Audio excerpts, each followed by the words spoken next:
أعمالنا من يهده الله فلا مضل له ومن يضلل فلا هادي له وأشهد أن لا إله إلا الله وحده لا شريك له وأشهد أن محمدا عبده ورسوله.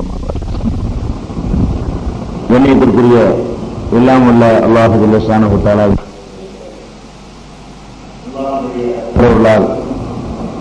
ஒவ்வொரு ஞாயிற்றுக்கிழமையும் நபிமார்களுடைய வரலாறு என்ற இந்த தொடர் நிகழ்ச்சியில பல நபிமார்களுடைய வரலாறுகளை நாம் அறிந்து வருகிறோம்.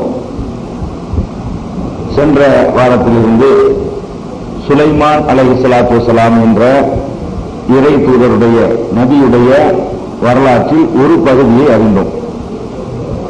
சுலைமான் நபியுடைய வரலாற்றை பொறுத்தவரை அவர்களுக்கு ஏராளமான சிறப்புகளை, உலகத்தில் யாருக்கும் வழங்காத ஒரு சிறப்பான அதிகாரத்தையும் ஆற்றலையும் அல்லாஹ் வழங்கியிருந்தான்.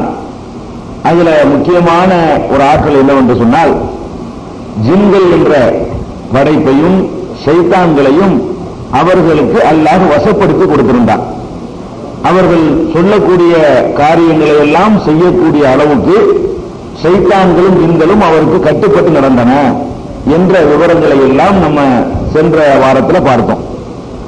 இந்த ஜின்கள் ஷைத்தான்கள் எல்லாம் சுலைமான் அலைஹிஸ்ஸலாம் அவர்களுக்கு கட்டுப்படுத்தப்பட்டிருந்ததை அடிப்படையாக வைத்துக் கொண்டு நம்முடைய சமுதாயத்தில் சிலர் என்ன சொல்கிறார்கள் என்று சொன்னால், மார்க்க அறிஞர்கள் என்று சொல்லக்கூடியவர்கள், நாங்கள் ஜின்களை எங்கள் கையில் வைத்திருக்கிறோம், மக்களை மிரட்டுவதற்காக வேண்டி. ஏன்னா ஜின்னி என்றால் நம்ம விளங்கி வச்சிருக்கோம், எல்லா முஸ்லீமுக்கும் தெரியும், அது ரொம்ப பவர்ஃபுல்லானது, நம்மளை விட அதிகமான சக்தி வாய்ந்தது, வலிமை கூடியது என்றெல்லாம் நம்ம விளங்கி வச்சிருக்கிற காரணத்தினால சில பேர் என்ன செய்யறாங்க என்று கேட்டா, ஏதாவது ஒரு பொருளை திருடு போச்சுன்னு வைங்க, அதுக்கு போய் நம்ம கம்ப்ளைண்ட் பண்ணோம்னா நாங்க கண்டுபிடிச்சிருவோம். எப்படி கண்டுபிடிப்பீங்க? ஜின்னு வச்சிருக்கிறோம்ல, அது போய் கரெக்டா எங்க நிக்குதுன்னு அந்த பார்த்து சொல்லிடும். அது மாதிரியான ஒரு அடிப்படை. பேய் பிடிச்சிருக்கு, பேய் கிடையாது மார்க்கத்துல. பேய் பிடித்ததாக சில பேர் நினைத்து அவர்கள்ட்ட சென்றோம் சொன்னா, அந்த பேயை நாங்க ஜின்ன வச்சு இறக்கிடுவோம். மனுஷனுக்கு பேய் பயப்படாது. எதுக்கு பயப்படும்? ஜின்னுக்கு பயப்படும். நாங்க அந்த ஜின்னை ஏறி விட்டோம்னு சொன்னா அந்த ஜின்களை கொண்டு நாங்கள் பேய விரட்டி அடிச்சிருவோம் என்றெல்லாம் சொல்லக்கூடிய சொல்லி ஏமாற்றக்கூடிய சில பேர் இருக்கிறார்கள். ஆனா இந்த சுலைமான் அலைஹிஸ்ஸலாம் அவர்களுக்கு ஜின்கள் வசப்படுத்துவதெல்லாம் சொல்லும் பொழுது, நம்ம சென்ற வாரத்திலே வாசிச்சிருக்க அந்த வசனங்கள்ல நாம் சுலைமானுக்கு வசப்படுத்தி கொடுத்தோம் என்று அல்லாஹ் சொல்றான். அது இயல்பாகவே மனிதனுக்கு முடியக்கூடிய காரியமாக இருந்தா அதை நம்ம வசப்படுத்தி கொடுத்தோம் அல்லாஹ் சொல்ல மாட்டான். அல்லாஹ் ஜின்களை சைத்தான்களை சுலைமானுக்கு வசப்படுத்தி கொடுத்தோம் அப்படின்னு சொல்றான். இப்ப கால்நடைகள், ஆடு மாடுகள் இதையெல்லாம் மனுஷனுக்கு வசப்படுத்தி கொடுத்தோம்னு சொல்றான். அது எல்லாரும் யூஸ் பண்ண முடியும்னு அர்த்தம். மனிதனுக்கு கட்டுப்படுற மாதிரி அவைகளை எல்லாம் அல்லாஹ் படைச்சிருக்கிறான். இந்த ஜின்கள் சைத்தான்களை பற்றி பேசும்போது அல்லாஹ் என்ன சொல்றான்னு கேட்டா, இது சுலைமான் நபிக்கு நாம வசப்படுத்தி கொடுத்தோம் என்று சொல்ற காரணத்தினால இது அவங்களுக்கு மட்டும் இறைவன் கொடுத்திருக்கிற சிறப்பான ஒரு தகுதி என்றுதான் எடுத்துக்கொள்ளணும். அப்படிதான் எடுத்துக்கொள்ளணும் என்பதற்கு ஏதாவது வேற ஆதாரங்கள் இருக்கிறான்னு கேட்டா இருக்கு. நபிகள் நாயகம் ஸல்லல்லாஹு அலைஹி வஸல்லம் அவர்கள் ஒரு நாள் தொழுது முடிச்ச உடனே மக்கள்கிட்ட சொன்னாங்க, சென்று போன இரவுல ஒரு இப்ரீத் என்ற ஒரு ஜின்னை சேர்ந்த இப்ரீத் என்ற ஒரு ஜின்னு ரொம்ப என் முன்னாடி ரொம்ப அநியாயம் பண்ணி கொண்டிருந்தது. அதை பிடித்து இந்த பள்ளிவாசலுடைய தூணலை கட்டி உங்களுக்கெல்லாம் காலையில் காட்ட வேண்டும் என்று நான் நினைத்தேன். ஆனால் என் சகோதரர் சுலைமானுடைய ஒரு பிரார்த்தனை நினைவுக்கு வந்த காரணத்தினால் நான் என்ற எண்ணத்தை கைவிட்டு விட்டேன் அப்படின்னு சொன்னாங்க நபி ஸல்லல்லாஹு அலைஹி வஸல்லம். அது என்ன சுலைமானுடைய பிரார்த்தனை என்று கேட்டா, சுலைமான் அலைஹிஸ்ஸலாம் அவர்கள் அல்லாஹ்ட்ட ஒரு துஆ செய்றாங்க. என்ன துஆ செய்றாங்கன்னா, ரப்பி உஃபிர்லி, இறைவா என்னை மன்னித்து விடு, வஹப்லி முல்கன் லா யம்பகி லி அஹதின் மின் பாதி, எனக்கு பின்னால் யாருக்கும் நீ வழங்காத ஒரு அதிகாரத்தை எனக்கு தா. யாருக்கு எனக்கு பின்னாடி அந்த அதிகாரத்தை வழங்கவே கூடாது, அது மாதிரியான ஒரு அதிகாரத்தை எனக்கு தா என்று சுலைமான் நபி அவர்கள் அல்லாஹ்விடத்தில் துஆ செய்தார்கள் என்று 38வது அத்தியாயத்தில் 35வது வசனத்தில் சொல்லப்பட்டிருக்கிறது. அவர் சுலைமான் நபி என்ன கேட்கிறாங்க, அல்லாஹ்ட்ட யாருக்கும் கொடுக்காத ஆட்சியை தான் கேட்கிறாங்க. யாருக்கும் கொடுக்காத ஆட்சிக்கு என்ன அர்த்தம் கேட்டா உலகத்தை எல்லாம் கட்டுவாழ்ற பிரம்மாண்டமான ஆட்சிக்கு அர்த்தம் கிடையாது. அது மாதிரி நிறைய பேர் சுலைமான் நபியை விட அதிகமான பதவிகளை ஆண்டவர்கள் எல்லாம் உலகத்தில் இருக்கிறார்கள். சுலைமான் நபி அவர்கள் இந்தியாவை ஆண்டாங்களா? இந்தியாவை ஆகல. ஆனா பிரிட்டிஷ் சாம்ராஜ்யம் ஒரு காலத்தில் இந்தியாவை ஆண்டுச்சு. பாதி உலகத்துக்கு மேல அவங்க கையில இருந்துச்சு. அதனால அலெக்சாண்டர்ங்கிறவர் உலகத்தில் அதிகமான பகுதிகளை எல்லாம் ஆட்சி புரிந்திருக்கிறார். அப்ப அதிகமான நிலப்பரப்பை ஆட்சி பண்ணுவதை பற்றி சுலைமான் நபி குறிப்பிடல. யாருக்கும் வழங்காத ஆட்சி, யாருக்கும் வழங்காத ஆட்சின்னு சொன்னா யாருக்கும் ஜின்னு சைத்தான் கட்டுப்படக்கூடிய ஒரு ஆட்சி கொடுக்கப்படவே இல்லை. மனிதர்களை வைத்துத்தான் அவங்க எதுவும் செய்ய முடியும் எந்த ஆட்சியும். ஆனால் சுலைமான் நபியை பொறுத்த வரைக்கும் மனிதர்கள் அல்லாத ஒரு கண்ணுக்கு தெரியாத ஒரு சக்தி கூடிய படைப்புகளை கூட தன்னுடைய கண்ட்ரோல் வச்சிருந்தார். இந்த விஷயத்தை தான் சுலைமான் நபி கேட்டார்கள். இது என்ன அர்த்தம் கேட்டா, எனக்கு பிறகு யாருக்கும் வழங்காத ஆட்சியை கொடுன்னு கேட்டாங்களே, அது நிலப்பரப்பை குறித்து சொன்னது அல்ல. எவ்வளவு ஏரியாவை ஆட்சி பண்ணுவது என்பதை குறித்த விஷயம் இல்லை. வேற என்ன விஷயம் என்று கேட்டா, இந்த ஜின்னி சைத்தான் எல்லாம் சொன்ன வேலையை செய்து பாருங்க. அதுதான் என்று இந்த ஹதீஸ்ல ரசூல் ஸல்லல்லாஹு அலைஹி வஸல்லம் விளக்கம் சொல்றாங்க. என் சகோதரர் சுலைமானுடைய துஆ யாவத்துக்கு வருதுன்றாங்க. இப்ப சுலைமான் என்ன கேட்டார்? அப்ப ஜின்னு மட்டும் தான் கேட்டுக்கார். அவர் ஒரு ஜின்னு அநியாயம் பண்ணுச்சு, அதை பிடிச்சி கட்டி போடலாம்னு நினைச்சேன். சுலைமான் நபி ஆல்ரெடி கேட்டுட்டார், இந்த ஜின்ன மசப்படுத்துற அதிகாரத்துக்கு எல்லாம் எனக்கு யாருக்கும் கொடுத்துறாருன்னு கேட்டாரு. அப்படி இருக்குமா நான் எப்படி கட்டி போடுறது? அதனால நான் அந்த எண்ணத்தை விட்டுட்டேன். அது நடக்காது. நான் நினைச்சா கூட சுலைமான் நபி அல்லாஹ்ட்ட அப்படி ஒரு பிரார்த்தனை பண்ணியிருக்கும் பொழுது இன்னொரு விஷயத்தை விளங்கிக்கணும். நபிமார்கள் இறைவனிடத்திலே ஒரு பிரார்த்தனை செய்தார்களேயானால் அந்த பிரார்த்தனை குர்ஆன்ல கூறப்படுமையானால் அது ஏற்றுக்கொள்ளப்பட்டுச்சுன்னு அர்த்தம். ஏற்றுக்கொள்ளப்படலன்னா அதுக்கு பின்னாடி கவுண்டர் நல்லா சொல்லி விடுவான். இப்ராஹிம் நபி அவர்கள் தங்களுடைய சந்ததிகள் எல்லாம் நல்லவங்களா இருக்கணும் அப்படின்னு துஆ செஞ்சாங்க. அப்ப அல்லாஹ் என்ன பண்ணிட்டான்? அது முடியாதுதான். என் புள்ள குட்டிகளை எல்லாம் நல்லவங்களாக்கு அப்படின்னு கேட்ட உடனே கால லாயனால அப்துல்லாலிமீன், அதுல அநியாயக்காரனுக்கு என்னுடைய இந்த உடன்படிக்கை செல்லாது. அவங்களாம் நல்லவங்களா வாழணும், உன் புள்ள அம்புட்டு பேர் நல்லவங்களா இருக்க மாட்டாங்க அப்படின்னு நல்லா மறுத்துறான். அப்ப ஏற்கப்படாத துவாக்கள் இருக்குமையானால் உடனே அங்கனே மறுத்துருவான். நூஹ் நபி மகனுக்காக துவா செஞ்சாங்க, உன் மகனை காப்பாற்றலாது, இல்ல உன் மகன் இல்லைன்னு.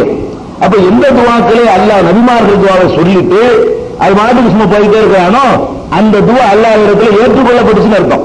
அப்ப சுலைமான் நபி இப்படி ஒரு துவா செஞ்சார்னு சொல்லிட்டு அது அல்லாஹ் ஏற்றுக்கொள்ளலன்னு சொன்னா அதையும் சேர்த்து சொல்லியிருப்பான். சொன்னாரு ஆனா நான் அதை ஏற்றுக்கொள்ள அப்படின்னு நல்லா சொல்லியிருப்பான். அல்லாஹ் சுலைமான் நபி துவாவைத்தான் சொல்றானே தவிர அதை ஏற்றுக்கொள்ளலன்னு சொல்லல. அதனால அந்த துவா ஏற்றுக்கொள்ளப்பட்டுச்சுங்கிறது விளங்குது. அந்த துவா ஜின்னு சைத்தானை வசப்படுத்துறது சம்பந்தப்பட்டதுதான் என்பதும் இந்த ஹதீஸ்ல வழங்க. இந்த ஹதீஸ் புகாரியில 461, 1210, 3423, 4808 ஆகிய 4 இடங்கள்ல இந்த சம்பவத்தை ரசூல் ஸல்லல்லாஹு அலைஹி வஸல்லம். இந்த சம்பவம் நேற்று இரவு ஒரு ஜின்னு அநியாயம் பண்ணுச்சு, அதை புடிச்சு காலையில பள்ளியாசல்ல கட்டி போட்டு எல்லாரையும் காட்டி இங்க உள்ள சின்ன பிள்ளைங்க எல்லாம் பார்க்குமாறு செய்ய வேண்டும் என்று நான் விரும்பினேன். ஆனால் என் சகோதரருடைய சுலைமானுடைய துவா நினைவுக்கு வந்து விட்டது, அதனால் அந்த எண்ணத்தை கைவிட்டு விட்டேன் என்று நபிகள் நாயகம் ஸல்லல்லாஹு அலைஹி வஸல்லம் சொன்ன இந்த செய்தி புகாரியில இவ்வளவு இடங்கள்ல பதிவு செய்யப்பட்டுகிறது. அப்ப இதில் நம்ம என்ன வழங்கிக் கொள்றோம்? சைத்தான் ஜின்களை சுலைமானுக்கு வசப்படுத்தி கொடுத்தோம் என்று அல்லாஹ் சொல்ற காரணத்தினாலையும் நபிகள் நாயகம் ஸல்லல்லாஹு அலைஹி வஸல்லம் அவர்கள் சுலைமான் நபியுடைய துஆவுக்கு அர்த்தம் இதுதான். ஜின்னு சைத்தானை கட்டுப்படுத்துற விஷயத்தை தான் அவர் கேட்டாரு. எனக்கு கொடுத்த மாதிரி யாரும் கொடுத்துறாத, நான் தான் இந்த ஜின்னு சைத்தானை கட்டுப்படுத்துறேன், எனக்கு பின்னாடி நீ யாருக்கு இதெல்லாம் கொடுத்துறாத அல்லான்னு சொல்லி அவர் கேட்டாரு. அதுதான் அதுக்கு அர்த்தம். ரசூல் ஸல்லல்லாஹு அலைஹி வஸல்லம் சொன்ன காரணத்தினாலையும் சுலைமான் நபிக்கு முந்தியும் சரி பிந்தியும் சரி ஜின்களை யாராவது வசப்படுத்தியதா சொன்னால் அது பொய். அது முந்தியாவது இருக்கலாம். ஏன்னா அவர் அது கேட்கல, எனக்கு பிந்தி கொடுத்ததான் கேட்கிறார். சுலைமான் நபிக்கு முந்தி வாழ்ந்த யாருக்காவது கொடுக்கப்பட்டதாக வந்தால் கூட நாம் அதை மறுக்க தேவையில்லை. ஒரு இப்ராஹிம் நபி கொடுத்ததாக ஒரு தகுந்த ஆதாரம் கிடைத்தால் அதை கூட ஏற்றுக்கொள்ளலாம். சுலைமான் நபிக்கு பிந்தி யாராவது என் கையில ஜின்னு இருக்குது, நான் ஜின்னு வாசிலாத்து பண்ணி வச்சிருக்கிறேன், அதை ஏன் விட்டுருவேன் அப்படின்னு சொல்வார்களே, ஆனால் அவர்கள் எவ்வளவு பெரிய தோற்றத்தில் உலமா அவ்வளையா மகான் என்று சொல்லப்பட்டாலும் அவர்கள் பொய் சொல்லுகிறார்கள். அப்படி யாருக்கும் அல்லாஹ் ஜின்களை என்ன செய்யல, வசப்படுத்தி கொடுக்கவில்லை, கொடுக்க மாட்டான்னு விளங்கிக்கணும். இரண்டாவது இன்னொன்றை நம்ம விளங்கிக் கொள்ளணும். இந்த ஜின்களை எங்கள் கையில வச்சிருக்கிறோம் சொல்லி மை போட்டு பார்க்கிறோம், அதை கண்டுபிடிக்கிறோம், இதை கண்டுபிடிக்கிறோம் என்று சொல்லக்கூடிய இந்த ஜின்ன கையில வச்சிருக்கேன்னு சொல்லக்கூடிய இந்த ஏமாற்று பேர்வர்கள் இருக்காங்களே, அவங்கள்ட்ட போய் நீங்க கேட்கணும். ஜின்னு இருக்கிறாருந்தா சில டெஸ்ட் வைக்கணும்ல. ஜின்னு இருக்குது, என்னமா அதை கண்டுபிடிக்கிறேன் இதை கண்டுபிடிக்கிறேங்கிறிய, அப்ப சில டெஸ்ட் பண்ணுவோம். நீ இருக்கிற ஊடு வந்து 1 லட்சம் ரூபாய் கூட பெறாது. ஓட்டு வீடு தான் வீடா இருக்குது. ஜின்களுக்கு எப்படிப்பட்ட ஆற்றல் இருக்குது? பெரிய பெரிய பில்டிங் எல்லாம் செகண்ட்ல கட்டி எழுப்பிடும். இப்போ வீட்டு நாங்கெல்லாம் அவங்க இடிச்சு போட்டுரும். உன் ஜின்ன வீட்டு கட்ட சொல்லு. ஜின்ன வந்து ஜின்ன இருக்குல்லப்பா, ஜின்ன வச்சிருக்கிறே இல்லையா, அந்த ஜின்ன வச்சு நின்றுட்டு போ, உன் வீட்டு பெருசா கட்டி காட்டு, பிரம்மாண்டமான அரண்மனையை கட்டி காட்டு அப்படின்னு சொல்லணும். உன்கிட்ட வயல் வரப்போகள் அதெல்லாம் இருக்குன்னு சொன்னா தண்ணிக்கான எவ்வளவு கஷ்டப்படுறோம். ஜின்ன விட்டு கீழே உள்ள தண்ணி ஒரு உருந்து மேல விட சொல்ல வேண்டியதானே.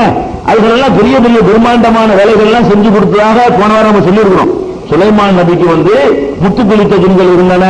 அது மாதிரி முத்து குளிக்க ஏழை விட்டு முத்துக்களையே அள்ளின்னு போய் கொடு சொன்ன போய் எல்லாமே ஹராமு கூட வராத. அடுத்தவன் சொத்தை கொள்ளடிக்கிறதா ஹராமுன்னு சொல்லலாம். உங்ககிட்ட உள்ள ஜின்னை ஏழை விட்டு எங்கள்கிட்ட 1,000 ரூபாய் பணம் கேட்கிறீங்க. உங்ககிட்ட நெசமா ஜின்னு இருந்தா அந்த ஜின்னை அனுப்பி விட்டு கடல்ல முத்து குளிக்க சொல்லி முத்துக்களை மூட்டை மூட்டையா விற்கலாமே. எங்கேயே போயிருவீங்க? பணக்கா பெரிய அளவுல முத்து தானே விலை மதிப்பு உள்ளதுங்க. கடல்ல போய் எந்த சிப்பில முத்து இருக்கு நம்ம கண்டுபிடிக்க முடியாது. ஜின்கள் வந்து கரெக்டா கண்டுபிடிச்சு எடுத்துட்டு வந்துடும். உன் கையில அப்படியெல்லாம் ஜின்னு சைத்தான்களை கட்டுப்படுத்துற ஆற்றல் இருக்குமே. ஆனால் இந்த போலி பேர்வழிகள்கிட்ட அவர்கள் என்ன செஞ்சிருக்கணும்? இந்த மாதிரி முத்துக்களை மூட்டை மூட்டையா வைத்து பெரிய கோடீஸ்வரர்களா ஆகியிருக்க வேண்டும். ஆவல நம்மள்கிட்ட எட்டி பிழைக்கிற மாதிரி தான் ஆக்கி வச்சிருக்கான். அதே மாதிரி பூமியில எவ்வளவோ தங்க சுரங்கங்கள்லாம் இருக்குது. அதுல போய் இருக்கிற தங்கத்தெல்லாம் வாரி அள்ளிக்கிட்டு வான்னு சொல்லி ஏறி விட்டு டெய்லி மூட்டை மூட்டை தங்கம் வந்து இறங்கணும். இந்துல ஏறி விட்டு செய்யணும். கோளாறு அங்க எங்க தென்னாப்பிரிக்காவில் உள்ள சுரங்கம் அங்கெல்லாம் அனுப்பிவிட்டு தங்கத்தை கொண்டாந்து சேரு. வெளிநாட்டுக்கு ஹஜ்ஜி விட்டிக்கு போக வேண்டிய இருக்குது. நீ பாசு போட்டு விசாவனா எடுத்துட்டு போக கூடாது. ஜின்னு சொன்னா உடனே விட்டு போகுது. ஹஜ்ஜி போகணும்னு சொன்னா கரெக்டா கொண்டு அந்த இடத்துல கொண்டு சேர்த்துணும். ஹஜ்ஜி முடிச்சோன்னு என்னை கொண்டு மெட்ராஸ்ல கொண்டா விட்டுருணும். அப்ப நீ எதுக்கு வெளிநாட்டுக்கு போற, பஸ்ல போற, கார்ல போற, இங்க இருந்து மதுரைக்கு போறா இருந்தா ஜின்னு வச்சுக்கிற ஒரு பஸ்ல ஏறி போறீங்க, டிக்கெட் எடுத்துட்டு போறீங்க. அதுவும் எவ்வளவு ஆற்றல் உள்ளதா இருக்குது. ஜின்னு சொன்னா கொண்டு 10 நிமிஷம் விட்டு போய் 10 நிமிஷமா அதோட பாஸ்டா வேலை செய்யும். அந்த சுலைமான் நபி இன்னொரு சம்பவம், அந்த இன்னொரு நாட்டினுடைய ராணியுடைய சிம்மாசனத்தை தூக்கி வச்சுருவாங்க பாருங்களேன். அப்ப வரும்போது கண்மூடி திறப்பதுக்குள்ள கொண்டாந்து வச்சு எல்லாம் சொல்றான். அப்ப ஜின்களுடைய அந்த வேகம் இருக்கு பாருங்க, நீ ஜெட் விமானத்துல போறதை விட அதிகமான பாஸ்டா அதுல போயிடலாம். அப்ப என்னத்துக்காக வேண்டி இப்ப சொல்லிக்கிட்டு இருக்கிறோம்ல, இப்போ ஜின்னு கையில இருந்தா ஒரு வார்த்தைக்கு அடுத்த வார்த்தை சொல்ற இடத்துல நம்ம மக்காவில் இருக்கணும். அவ்வளவு வாசம் பண்ணி விட்டுரும். அப்ப அந்த மாதிரி எல்லாம் செஞ்சு காட்டுகிறாங்களா? ஜின்களை வைத்திருக்கிறோம் என்று சொல்லக்கூடியவர்கள் வந்து நம்மிடத்தில் அவர்கள் அற்பமான பொருளாதாரத்தை எதிர்பார்த்து கொண்டு இருப்பதிலிருந்து விளங்குது. இது பொய். அவ்வளவுதான். இதெல்லாம் பெரிய பாரதூரமான டெஸ்ட். எங்களுக்கு ஆசை இல்லை அப்படிலாம் செய்யக்கூடாது, விட்டுட்டோம்னு சொல்லலாம். உன் முதுகுல குத்துறன், உன் ஜின்ன வந்து தடுக்க நீ ஜின்ன இருக்கணும். உன் முதுகுல நீ ஜின்ன குத்துக்கலப்பா, நான் முதுகுல குத்துவேன். ஆனா நீங்க கையினால தடுக்க கூடாது. எது தடுக்கணும்? அந்த ஜின்ன வந்து என் கையை பிடிக்கணும். அப்ப அதுக்கு அந்த டெஸ்ட் ஒத்துக்கிறேன்னு கேளுங்க, மாட்டேன்றாரு. அப்ப என்ன அர்த்தம்? இல்ல ஜின்னுலாம் கைவசம் இல்லைன்னு அர்த்தம். நடைமுறையும் நல்லா காட்டுது. குர்ஆன் ஹதீஸ்லயும் அதற்கு அனுமதி இல்லை. ஏமாத்துறதுக்கு அல்ல அனுமதி கொடுக்கல. அல்லாஹ் மக்களை ஏமாத்துற மாதிரி யாரும் விட மாட்டாங்க. இதுக்கு நபிமார்களுக்கு மட்டும் அல்லாஹ் கொடுத்தான், அவங்க ஏமாற்ற மாட்டாங்க. எனக்கெல்லாம் கொடுத்தா எனக்கு கொடுப்பானா? எனக்கெல்லாம் கொடுத்தா என்னை எத்தனை ஒரு எதிர்ப்பான், அவனுக்கு 2 மீன் காலி கொண்டு வந்துருவான்ல. நம்ம ஒண்ணா அதை மிஸ்யூஸ் பண்ணிவிடுவோம். அதுக்குதான் இந்த ஜின்களை மனிதர்களை ஏமாத்துறதுக்கான வாசலை எல்லாம் அடைச்சி வச்சிருக்கிறோம். ஆனா எதுல மட்டும் இருந்திருக்கிறான்? ஜின்கள் நபிமார்களுக்கு மட்டும் ஒரு சில அற்புதங்களை கொடுக்குறோம். அந்த அற்புதத்தை புலப்படுத்த மாட்டாங்க. எத்தனையோ அற்புதங்களை நபிமார்கள் செஞ்சாங்க, அவங்க பிழைப்பு நடத்தினது இல்லை. அப்ப இதை விளங்கிக்கணும். அப்ப அந்த ஜின்களை கட்டுப்படுத்தி கொடுத்தது என்பது சுலைமான் நபிக்கு உள்ள பிரத்யேகமான ஒரு சிறப்பு, தவிர எல்லாருக்கும் கூடியது அல்ல. அதை விளங்கிக்கணும். இந்த ஜின்கள் சம்பந்தமாக வர்ற இன்னொரு சம்பவத்தை தெரிஞ்சுக்கணும். அதாவது சுலைமான் நபிக்கு பறவைகளையும் அல்லாஹ் வசப்படுத்தி கொடுத்துருந்தான். ஜின்னு ஷைத்தானோட பறவைகள் இருக்குல்ல, பறவைகளை எல்லாம் வசப்படுத்தி கொடுத்துருந்தாங்க. பறவைகளை கூப்பிட்டாருன்னா அது வரும். நம்ம என்ன சில புறாக்களை வேண்டாம் வசப்படுத்தலாம். புறாக்கள் மாதிரி பறவைகளை வசப்படுத்தி தபால் கொண்டு போறதுக்காக அந்த காலத்தில் பயன்படுத்தினாங்க. கடிதங்களை அனுப்புறதுக்கு வெளிநாட்டுகள்லாம் போறதா இருந்தா, தூரமான தொலைக்கெல்லாம் போறதா இருந்தா மனிதனுக்கு முடியாது. புறாக்களை பக்குவப்படுத்தணும்னு சொன்னா கரெக்டா காலில் கட்டி விட்டுருவாங்க. இது கரெக்டா கொண்டு வந்து சேரும், அவங்க அவுட்டு எடுத்துக்குவாங்க. இந்த மாதிரி எல்லாம் நடந்துச்சு. இப்ப கூட இந்தியாவில் சில பகுதிகளில் புறாக்கள் மூலமாக சோதனையாக தபால் சேவைகள் நடந்து கொண்டு இருக்கின்றன சில பகுதிகளில். அப்ப இந்த புறாக்களை அல்லாஹ் புறாக்கள் பறவைகளை அவருக்கு வசப்படுத்தி கொடுத்திருந்தான். அதே மாதிரி சுலைமான் நபிக்கு கொடுத்த இன்னொரு விஷயம் என்னன்னு கேட்டா, பறவைகள் மற்ற உயிரினங்களுடைய மொழிகள் இருக்குல்ல, அவற்றுக்கும் பாஷை உண்டு, நமக்கு தான் விளங்குறது இல்லை. அந்த பறவைகள் தங்களுக்கு மத்தியில் நினைக்கிறது, பேசிக்கிறது, உரையாடல் நடத்தி கொண்டிருக்கின்றன. அந்த சத்தத்தை கேட்கிற அளவுக்கு நம்முடைய காதுக்கு ஆற்றல் இல்லை. அப்ப அவைகள் வேற விதமான ஒரு முறையில பேசிக்கொண்டுதான் இருக்கின்றன. அந்த பறவைகளுக்கு ஒரு மொழி இருக்குது என்பது இன்னைக்கு விஞ்ஞான ரீதியாக நிரூபிக்கப்பட்ட ஒரு உண்மை. ஆனா அந்த பறவைகளுடைய மொழி நமக்கு எப்படி தெரியும்? எல்லாம் ஒரே மாதிரியா தெரியும். உண்மையா கவனிச்சு சொன்னா ஒவ்வொன்றுக்கும் ஒரு வித்தியாசம் இருக்கும். நம்ம பேசுறோம்ல, இந்த ஒரு மாடு எப்படி வழங்கு, ஒரே மாதிரி தான் வழங்கும். அப்படிதான் வழங்கும். நம்ம பேசுற பேச்சு எப்படி இருக்கணும்னா வாங்க, அவ்வளவுதான் வழங்குமே தவிர இது அல்லாண்டு சொல்றாரு, இப்ப ரஹ்மான் சொல்றாரு வழங்கும் அப்படின்னா பிரிச்சியா வழங்கு. நம்ம பேசுவது எப்படி வெறும் சட்டங்களாக மட்டும் அந்த மிருகங்களை கேட்குமோ, அதே மாதிரி அந்த மிருகங்கள் தமக்கிடையே பேசிக் கொள்வது நமக்கு ஒரே மாதிரியாக தெரியும். ஆனால் உண்மையிலே மிருகங்கள் பலவிதமான செய்திகளை பேசிக் கொள்கின்றன. அதனாலதான் சில கோழிகளை நீங்க பாத்தீங்கன்னு சொன்னா, கோழி குஞ்சோடு நிற்கும் போது ஒரு டைப்பா சத்தம் கொடுக்கும். கொடுத்த உடனே எல்லா கோழியும் பதுங்கிடும், பருந்து வரலாம். பருந்தை பார்த்த உடனே கிராமங்களில் இருக்கிறவங்க அனுபவிச்சிருக்கீங்க, பருந்து மேல பறக்கணும், கள்ள பருந்துமாங்கல்ல, அந்த பருந்து வந்துச்சுன்னு சொன்னா கோழி கொஞ்சம் தூக்கிட்டு போயிடும். அதுக்கு என்ன செய்யும்? கோழி ஒரு கோழி பார்த்துருந்தீங்கன்னா சிக்னல் கொடுக்கும், ஒரு மாதிரி அதுக்கு ஒரு சவுண்ட் இருக்குது. அந்த சவுண்டை கொடுத்த உடனே ஒரு கோழி நிற்காத தெருவுல எல்லாம் அந்த சத்தம் கேட்கிற எல்லா கோழிகளும் போய் டக்கு டக்குன்னு அந்த பருந்து பிடிக்காத ஒரு லெவல்ல போய் ஒதுங்கிக்கணும். இது பார்த்துட்டு சும்மா இருக்க வேண்டியதானே, பார்த்துட்டு தன்னளவு பாதுகாத்துக் கொள்ளாம மெசேஜ் சொல்லுவா இல்லையா? தன்னளவுக்கு பாதுகாத்துக் கொண்டு கோழி இருந்திருக்கலாம்ல, அது என்ன செய்யுது? அடுத்த கோழிகளுக்கு எச்சரிக்கை பண்ற காட்சியை நம்ம பார்க்கிறோம். ஒரு புழு, ஒரு பூச்சி ஏதாவது பிடிச்சிச்சுன்னு வைங்க, ஒரு தாய் கோழி அது ஒரு சவுண்டை கொடுக்கும், இங்க வாங்க விஷயம் இருக்குன்னு சொல்லி குஞ்சா விளையாடணும். அப்ப அந்த குஞ்சுகளை அழைப்பதற்காக அது ஒரு சவுண்ட் கொடுத்த உடனே கோழி குஞ்சுகள் தாயை தேடி வருதுல, அது என்னமோ அதுக்கு தகுந்த மாதிரி குரல் கொடுத்தா தானே வரும். ஒரே மாதிரியா இருந்தா எப்படி வரும்? ஒரு மாதிரி குரல் கொடுத்தா பதிஞ்சுது, ஒரு மாதிரி குரல் கொடுத்தா ஓடி வருது, ஒரு மாதிரி குரல் கொடுத்தா வெடிச்சு ஓடுது. நாயை கண்டிச்சுன்னு ஒரு மாதிரி பயங்கரமா ஒரு அடமுகை, இப்படி எல்லாம் ஒவ்வொருக்கும் ஒரு டைப் இருக்குது. இது இந்த கோழி மாதிரி விஷயமா இருக்கணும், காதல விளங்குது. சத்தமே வராம பேசக்கூடிய, ரொம்ப குறைந்த டெசிபல்ல பேசக்கூடிய எறும்பு, இதெல்லாம் கூட பேசி அதோட சத்தம் நமக்கு விளங்கல என்று சொன்னா அது எப்படி கரெக்டா ஒரு மெசேஜ் அனுப்புது நம்ம பார்க்கிறோம். ஒரு அரிசி இருக்கும், ஒரு அரிசி இருந்தால் ஒரு அரிசி ஒரு எறும்பு கிழித்து போக முடியுமா? முடியாது. கொஞ்ச நேரம் பாத்தீங்கன்னா அதுக்கிட்ட ஒரு 50 எறும்பு கரெக்டா வந்துடும். அது ஒரு மெசேஜ் அனுப்புது, அந்த காதுக்கு அந்த மெசேஜ் என்ன செய்யுங்க, அந்த காதுக்கு விளங்கு. நம்மளுக்கு ஒரு குறிப்பிட்ட ஒரு டெசிபல் இருந்தா தான் நம்ம காது கேட்க முடியும். அந்த அளவோட குறைவான சவுண்டுகளை நம்மால் கேட்க முடியாது. அப்படி எல்லாம் படைச்சிருக்கலாம். அப்ப இந்த எறும்புகளும் தம்முடைய தோழர்களுக்கு செய்தி அனுப்புறதுனாலதான் அவங்க எல்லாம் ஒரு இடத்துல அசம்பிள் ஆகுறாங்க. போய் அவன கூட்டிட்டு வருது எறும்பு, போய் ஒரு எறும்பு வாங்க கூட்டிட்டு வருது. இருந்த இடத்துல நிக்கிது, அது மாட்டுக்குன்னு செய்யுது. ஒரு எறும்பு நினைச்சுன்னா கொஞ்ச நேரத்தில் இந்த 3-4 எல்லாம் சேர்ந்து ஒரு அரிசி எடுத்துட்டு போய், அரிசிங்கிறது பெரிய விஷயம் தானே, ஒரு லாரியை நம்ம தள்ளுற மாதிரி மேட்டு தானே, அதுக்கு முடியாது. அதை இழுத்துட்டு போய் என்ன செய்யுது, ஒரு இடத்துல சேர்க்கிறதுக்காக முயற்சி பண்ணுது. அப்ப இந்த மாதிரி எறும்புகளுடைய பாஷை, பறவைகளுடைய பாஷை எல்லாம் அதெல்லாம் பாஷை இருக்குது. அதை சுலைமான் நபிக்கு மட்டும் எல்லாம் கற்றுக் கொடுத்துருந்தான். அது என்ன பாஷையை அதனுடைய சகாக்களுக்கு சொல்லுதோ அது யாருக்கு விளங்கு? சுலைமான் நபிக்கு. அந்த காலையில் அந்த புரோகிராம் அதில் அமைச்சிருக்கலாம். அவருக்கு அந்த குறைந்த டெசிபல்ல இருந்தாலும் விளங்கு, அது என்ன மேற்ற சொல்லுது என்பதும் விளங்குங்கிறத நம்ம பார்க்கிறோம். இன்னைக்கு கூட இந்த பறவைகளுடைய மொழிகளை ஓரளவுக்கு அனுமானமா அறிந்து கொள்ளக்கூடிய சில பேர் இருக்கிறாங்கன்னு நீங்க சொல்லலாம். பறவை மொழி சலீம் அலி இருக்காரா இல்லையா? அது அவர் சலீம் அலி இன்னும் சொல்லியா அவர் ஒருத்தர் இருக்காரு, பறவைகளோட என்ன இப்ப என்ன பேசுன்னு சொல்லிடுவாரு, ஜோடியை கூப்பிடுது, சாப்பாடு பசிக்கும் சொல்லுது அப்படின்னு கண்டுபிடிப்பாரு. அதெல்லாம் கூட சத்தம் வரக்கூடிய பிராணிகளுக்கு தான் அவங்க எல்லாம் கண்டுபிடிக்க முடியும். சத்தம் வராம பேசக்கூடிய எறும்புலாம் இருக்க அதனுடைய சவுண்டுகளுக்கு அர்த்தம் கண்டுபிடி வரவே வராது, காதுக்கு எட்டாது. காது கேட்டக்கூடிய கோழி, ஆடு, மாடு, நோல் அந்த மாதிரி சத்தம் காதுக்கு வருது பாருங்க, அதிகமான டெசிபல்ல உள்ளது, அதுகளைத்தான் அவர்கள் எல்லாம் கண்டுபிடிக்க முடியும். சுலைமான் நபியை பொறுத்த வரைக்கும் எல்லா விதமான உயிரினங்களுடைய மொழியும் அவருக்கு எல்லாம் விளங்க வச்சிருந்தான். ஏதோ ஒரு சிறப்பு கொடுக்க நினைச்சிருக்கலாம். அதுல இந்த சம்பவமாக தொடராக 27வது அத்தியாயத்தை எடுத்துக்கிட்டீங்கன்னா அதுல 16 ஆரம்பிச்சு 44 வரைக்கும் 27வது சூறாவுல 16 ஆரம்பிச்சு 44 வரைக்கும் வரிசையா இந்த செய்திகள் நிறைய அல்லாஹ் சொல்றான். வரிசையா அதை முடிச்சு அப்படி நம்ம வாசாலும் போடும்.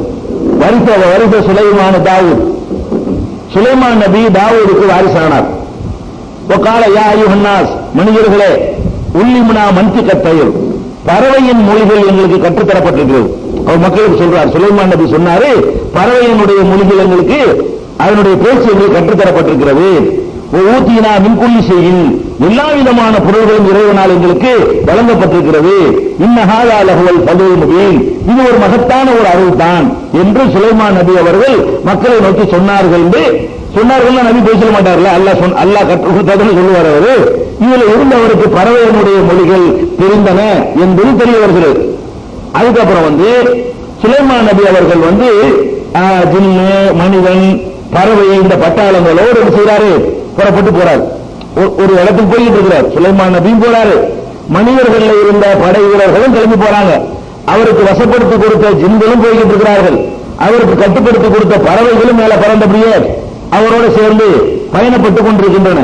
அப்படி வரும்பொழுது ஹத்தா இதா அத்தௌ அலா வாதி நம்லி, ஒரு எறும்பு புற்றுக்கு அருகே அவர்கள் வந்த பொழுது காலத்து நம்மளத்தும், ஒரு எறும்பு சொல்லு, என்ன சொல்லு, எறும்புகளே உள்ள போயிருங்க, இந்த சுலைமான் அவருடைய படைகள் வந்து கொண்டிருக்கிறார்கள், இவர்கள் உங்களை மிதிச்சிருவாங்க, பெரிய கூட்டமா வருது, இந்த இடத்துல நின்றீங்க என்று சொன்னா அவங்க அறியாத நிலையில இருந்து மிதிக்க மாட்டாங்க. லா யஹதி மன்னக்கும் சுலைமான் ஜுனூதுஹு வஹும் லா யஷூரூன், அவங்க அறியாத எறும்பு மிதிச்சிட்டு போயிடுவாங்க அப்படின்னு எறும்பு மற்ற எறும்புகளுக்கு சிக்னல் கொடுக்குறான். அந்த மெசேஜ் அனுப்புன உடனே எறும்பு இறங்குங்க, தபஸ்ஸம லாஹிகம் மின் கௌலிஹா, அதனுடைய சொல்லை கேட்டு சுலைமான் நபி அவர்கள் புன்னகை பூத்தார். பேசிக்கிட்டு ஒரு சிரிப்பு செஞ்சுக்கிட்டாராம் சுலைமான் நபி. அவர் சிரித்துக் கொண்டார். அல்லாஹ் சொல்லி காட்டுறான். அப்படி அப்பதான் அவர் கேட்கிறாரு, யாரெல்லாம் நீ எனக்கு இந்த நீ செஞ்ச அருளுக்கு நன்றி செலுத்தக்கூடியவனாக என்னை ஆக்கி வை, எனக்கு என்னுடைய பெற்றோருக்கும் புரிந்த அருளுக்காக வேண்டி நான் உனக்கு நன்றி செலுத்துறேன் அப்படின்னு சொல்லி முடிச்சிடறாரு. அப்ப இதுல என்ன வழங்குதுன்னா, பறவையுடைய பாஷை அவருக்கு தெரியுது. பறவைன்னா பறவையோடு கொண்டு கூட எறும்பு வரைக்கும் அது பறவையை கொண்டு கருத்து என்னன்னு கேட்டா எல்லா ஜீவராசிகளுடைய மொழியும் அவருக்கு தெரிஞ்சிருக்குன்னு விளங்குது. எறும்பும் தெரிஞ்சிருக்கு, எறும்பு பறவைகள் பறவை மொழி தெரிஞ்ச மாதிரியே எறும்பு மாதிரி ஊருக்கு செல்லக்கூடியவற்றினுடைய பாஷைகளும் அவருக்கு தெரிஞ்சிருக்கிறது. இதுக்கிடையில அது தொடர்ச்சியில் அப்படி வருது. புது என்று பறவைகள் எல்லாம் அவருக்கு வசப்படுத்த எல்லாம் கொடுத்திருந்தாங்க இல்லையா, பறவை எப்படி பாக்குறாரு, எல்லாம் கரெக்டா இருக்கு, பரம்பத்தினருக்கு கரெக்டா இருக்கு, சரி இருக்கு, பறவைகள் அவருக்கு உதவி செய்யக்கூடிய அந்த படைகள் எல்லாம் கொடுத்திருந்தான். நிழல் வரக்கூடியதற்காக வேறு வேறு காரணத்திற்காகவோ பறவைகள் அவர் கோசப்படுத்தி இருந்தன. அதுல ஒரு பறவை என்ன, ஒரு பறவையை காணோம். என்ன பாக்குறாரு, அந்த புது என்ற ஒரு பறவை அங்க காணல. அது அல்லாஹ் சொல்லி காட்டுறான், மக்கள் தயிர பக்கால மாலிலா அரை புதுகுத அம்கான மினல் காயிபீன், பறவைகளை எல்லாம் அவர் கணக்கெடுத்தார், கரெக்டா இருக்குதான்னு சொல்லி கணக்கெடுத்து பார்த்தார். அப்ப புது பறவையை காணவில்லையே, அது என்ன மறைந்து விட்டதா என்று அவர் உடனே கேட்கிறார். லவ் அஜிபன்னஹு அஸாபன் ஷதீதன், அதை நான் கடுமையா தண்டிப்பேன். அல்லாஹ் வசப்பட்டு கொடுத்திருந்தான்ல, அதனால இன்னும் நாளைக்கு எண்ணி பார்க்கும்போது இப்ப இல்ல, ஏதோ அது டேக்கா கொடுத்துட்டு போயிருக்கு, விடமாட்டான், வந்தா என்ன செய்வேன், கடுமையா தண்டிப்பேன் அப்படி சொல்றாரு. லவ் அஜிபன்னஹு அஸாபன் ஷதீதன், கடுமையான முறையில் அதை தண்டிப்பேன். அவளை அதுபா அன்னஹு, அல்லது அறுப்பேன், அதை அறுத்துவேன், கழுத்தை அறுத்து கொண்டுருவேன், அல்லது அவளை ஏற்றி எண்ணி சுல்தானி முடியும், அல்லது தெளிவான ஒரு காரணத்தோட என்ன சொல்லணும், ஏன் இல்லைங்கிறதுக்கு என்ன செய்யணும், காரணம் சொல்லணும். நான் புறப்பட்டு வரும்போது எல்லா பறவைகளையும் கூப்பிட்டா வரணும், இந்த ஒரு பறவை மட்டும் காணும் அப்படின்னா நான் இதை தண்டிப்பேன், இல்லைன்னா அறுப்பேன், இல்லைன்னா ஒரு தகுந்த ஒரு முகாந்திரம் சொல்லணும், ஏன் வரல, என்ன வேலையினால தாமதம் ஆயிடுச்சுங்கிறத காரணம் சொல்ல வேண்டும் என்று அவர் சொன்னார். இது 27, 21 தொடர்ச்சியில் வரலாம். கொஞ்ச நேரம் கூட கழியவில்லை, உடனே வந்துருச்சு. என்ன பாடு திட்டிட்டு இருக்கிறாரு, உடனே அந்த புதுகுடுங்கிற பறவை வந்து விட்டது. அகத்து விமானம் துணித்து புகி, உங்களுக்கு தெரியாத ஒரு செய்தியோடு நான் உங்கள்கிட்ட வந்திருக்கிறேன், உங்களுக்கு தெரியல, உங்களுக்கு சுலைமானே உங்களுக்கு தெரியாத ஒரு செய்தியோடு உங்களிடத்துல நான் வந்திருக்கிறேன்.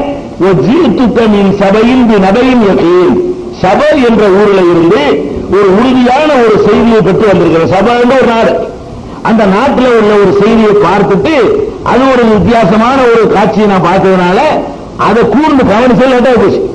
அதை பார்த்து மெசேஜ் நான் வந்திருக்கிறேன் அப்படின்னு சொல்லுது. சொன்ன உடனே விஷயத்தை வளர்க்குது. என்ன பார்த்துச்சா, இன்னி வஜத்து இம்ராத்தன், அங்கே ஒரு பெண்ணை நான் பார்த்தேன். சபைங்கிற நாட்டில் ஒரு பெண்ணு வந்து தமிழிக்குகும் அவர்கள் மீது ஆட்சி செலுத்திக் கொண்டிருக்கிறார். அந்த நாட்டில் ஒரு பெண் இருக்கிறார். அவர்தான் அந்த நாட்டுக்கே வந்து அதிபராக இருக்கிறார். அந்த நாட்டை ஆட்சி செய்து கொண்டிருக்கிறார். ஒரு ஊத்தியத்தை முன்கொள்ளி செய்யும் எல்லா பலங்களும் அவருக்கு வழங்கப்பட்டிருக்கிறது. நாடு அப்படி ஒரு நாடு, எல்லா ஆட்சி அதிகாரம் பலம் எல்லாமே கொடுக்கப்பட்ட ஒரு பெண்ணை ஆட்சி புரிந்து கொண்டிருக்கிறதை நான் வந்து பார்க்கிறேன். உலகம் அரசும் அவளையும், அவளுக்கு பயங்கரமான சிம்மாசனம், அவள் உட்கார்ந்து இருக்கிற சிம்மாசனம் இருக்க, அதுவே பயங்கரமான ஒரு மகத்தான ஒரு சிம்மாசனம் வேற அவளுக்கு இருக்கிறது. வஜத்துஹா வ கௌமுஹா யஸ்ஜூன லிஷம்ஸி உண்டுனில்லா, அல்லாஹ்வை வணங்காமல் சூரியனுக்கு அவனும் அவளுடைய சமுதாயமும் சஜ்தா செய்வதை நான் கண்டேன். அவங்களுடைய ஒரு மன்னர், ஒரு ராணி இருக்கிறார். அந்த ராணிக்கு எல்லா வசதிகளும் வாய்ப்புகள் இருக்கிறது. அந்த சமுதாயம் என்ன பண்ணிட்டு இருக்குன்னு கேட்டா, சூரியனை வழிபடுற சமுதாயமா இருக்கு. அந்த பெண்ணு சூரியனுக்கு தான் வழிபடுறா. அந்த சமுதாயமும் சூரியனை வழிபடக்கூடிய கடவுளாக வழிபடக்கூடிய காட்சியை பார்த்தேன். ஒரு செய்யலகும் சைத்தான் அமாலகும், அவங்க செயல்களை சைத்தான் நல்ல செயல் மாதிரி அவங்களுக்கு காட்டி இருக்கிறான். அதனால வந்து பொகும்லாய சத்தகுமன் சடி நேர்வழி விட்டு தடுத்துனா பொகும்லாய சத்ததும் அவங்க நேர்வழி நடக்கிற மாதிரி தெரியல அப்படின்னு சொல்லி அந்த பறவை வந்து பார்த்துட்டு வந்து மெசேஜ் சொல்லுது. புது புது என்ற ஒரு பறவை. சுலைமான் நபி சொல்றாங்க, சனல்லு நீ நம்ம கொஞ்சம் கவனிச்சு பார்க்க, நான் ஆய்வு செய்ய போறேன், நீ உண்மையா பொய்யா இப்படி ஒரு பார்த்தேன்னு சொல்லுவே இல்லையா. இதுல இன்னொரு விஷயம் இருக்குது. சுலைமான் கூட ஆற்றல் கொடுத்தாலும் பக்கத்துல ஒரு ராணி இருக்காங்கிற மெசேஜ் அவருக்கு தெரியல. மனிதர் மனிதர் தான். இந்த வந்து சொன்னவரால செய்தி கிடைச்சதை தவிர அதுல அப்படித்தானே சொல்லுது. உனக்கு தெரியாத ஒரு செய்தியும் வந்திருக்கிறாங்க, அதான் எனக்கு தெரியும், ஆளுக்கு தெரியும் சொன்னார் அவரு. அவர் சுலைமான் நபிக்கு எவ்வளவு ஆற்றல் இருந்தாலும் மனிதன் என்ற முறையில் அவருக்கு நமக்குள்ள ஆற்றல் அவர் இருந்திருக்கு. அதுதான் வந்து சொல்லிக் கொடுக்கிற ஒரு எக்ஸ்ட்ரா ஒரு உதவிகள் எல்லாம் செஞ்சதுனாலதான் கூடுதல் செய்தி அவர் அறிந்து கொள்ள முடிஞ்சு. இந்த பறவை வந்து சொல்றதுக்கு முன்னாடி இப்படி ஒண்ணு இருக்குதாங்கிற அவருக்கு தெரியல. ரெண்டாவது என்ன சொல்றாருன்னு கேட்டா, சனங்குரு அசதத்த அம்புத்தமிழ் கால்வீன், நீ உண்மை சொல்றியா பொய் சொல்றியா என்பதை நான் வந்து ஆராய போறேன். அப்படி சொன்ன பிறகு கூட இந்த சுலைமான் நபிக்கு நம்பிக்கை வரல. இந்த பறவை வந்து சொன்ன பிறகு கூட இருக்குதான் நீங்க அப்படின்னு நினைக்கல. அவர் இன்னும் நான் ஆய்வு செய்ய போறேன் அப்படின்னு சொல்லிட்டாங்க. சொல்லிட்டு என்ன செய்யறாங்கன்னு கேட்டா, சுலைமான் நபி அதை ஆய்வு பண்ணினாரு. அப்படி ஒண்ணு இருக்குன்னு தெரிஞ்சு போச்சு. அந்த விஷயம் வரல. அடுத்த விஷயத்தை எல்லாம் சொல்ல ஆரம்பிச்சிடறோம். ஒரு கடிதத்தை கொடுத்து அந்த பறவைகிட்டயே ஒரு கடிதத்தை அனுப்பி, இதை போய் அவங்க முன்னாடி கொண்டு போய் போடு, நான் ஒரு கடிதம் தருகிறேன், அதை கொண்டு போய் என்ன செய்ய அவர்கள் முன்னாடி போடு, அவங்க என்ன சொல்றாங்க என்பதை தூரத்தில் நின்று பார்த்து கொண்டே இரு, அவங்க சொல்ற பதிலோட நீ என்ன செய்ய திரும்பி வா அப்படின்னு சொல்ற. இந்த சபீபி கிதாபி ஹாலா, என்னுடைய இந்த கடிதத்தை கொண்டு சென்று ஃபால்கிஹி இலைஹும், இதை வந்து அவர்கள்ட்ட கொண்டு போய் போடு. போட்ட உடனே சும்மத்த வல்ல அன்பும், அவர்களை விட்டு சற்று ஒதுங்கி நின்று கொள். பொன்னூர் மாலா ஏஜுவன், அவங்க என்ன பேசிக் கொள்கிறார்கள் என்பதை கவனித்து வந்து எனக்கு சொல்லு அப்படின்னு சொல்லி அந்த பறவைகிட்ட என்ன செய்யறாங்க, சுலைமான் நபி ஒரு கடிதத்தை கொடுத்து அனுப்புகிறார்கள். காலில் கட்டி விட்டுருக்கிறான், அதை கட்டி கூட்டு அனுப்பிட்டாங்க. அனுப்பின உடனே காலேஜ் அந்த பெண்ணு சொல்றார், அங்க போயிட்டார். உடனே போய் பாஸ்டாங்க கடிதத்தை கொடுத்து விட்டாங்கன்ற உடனே போனதுனால சொல்ல மாட்டான், கொடுத்து விட்டார்கள் என்ன அர்த்தம், கொடுத்தார்கள் பறந்து செய்து கொண்டு போய் போட்டுச்சு.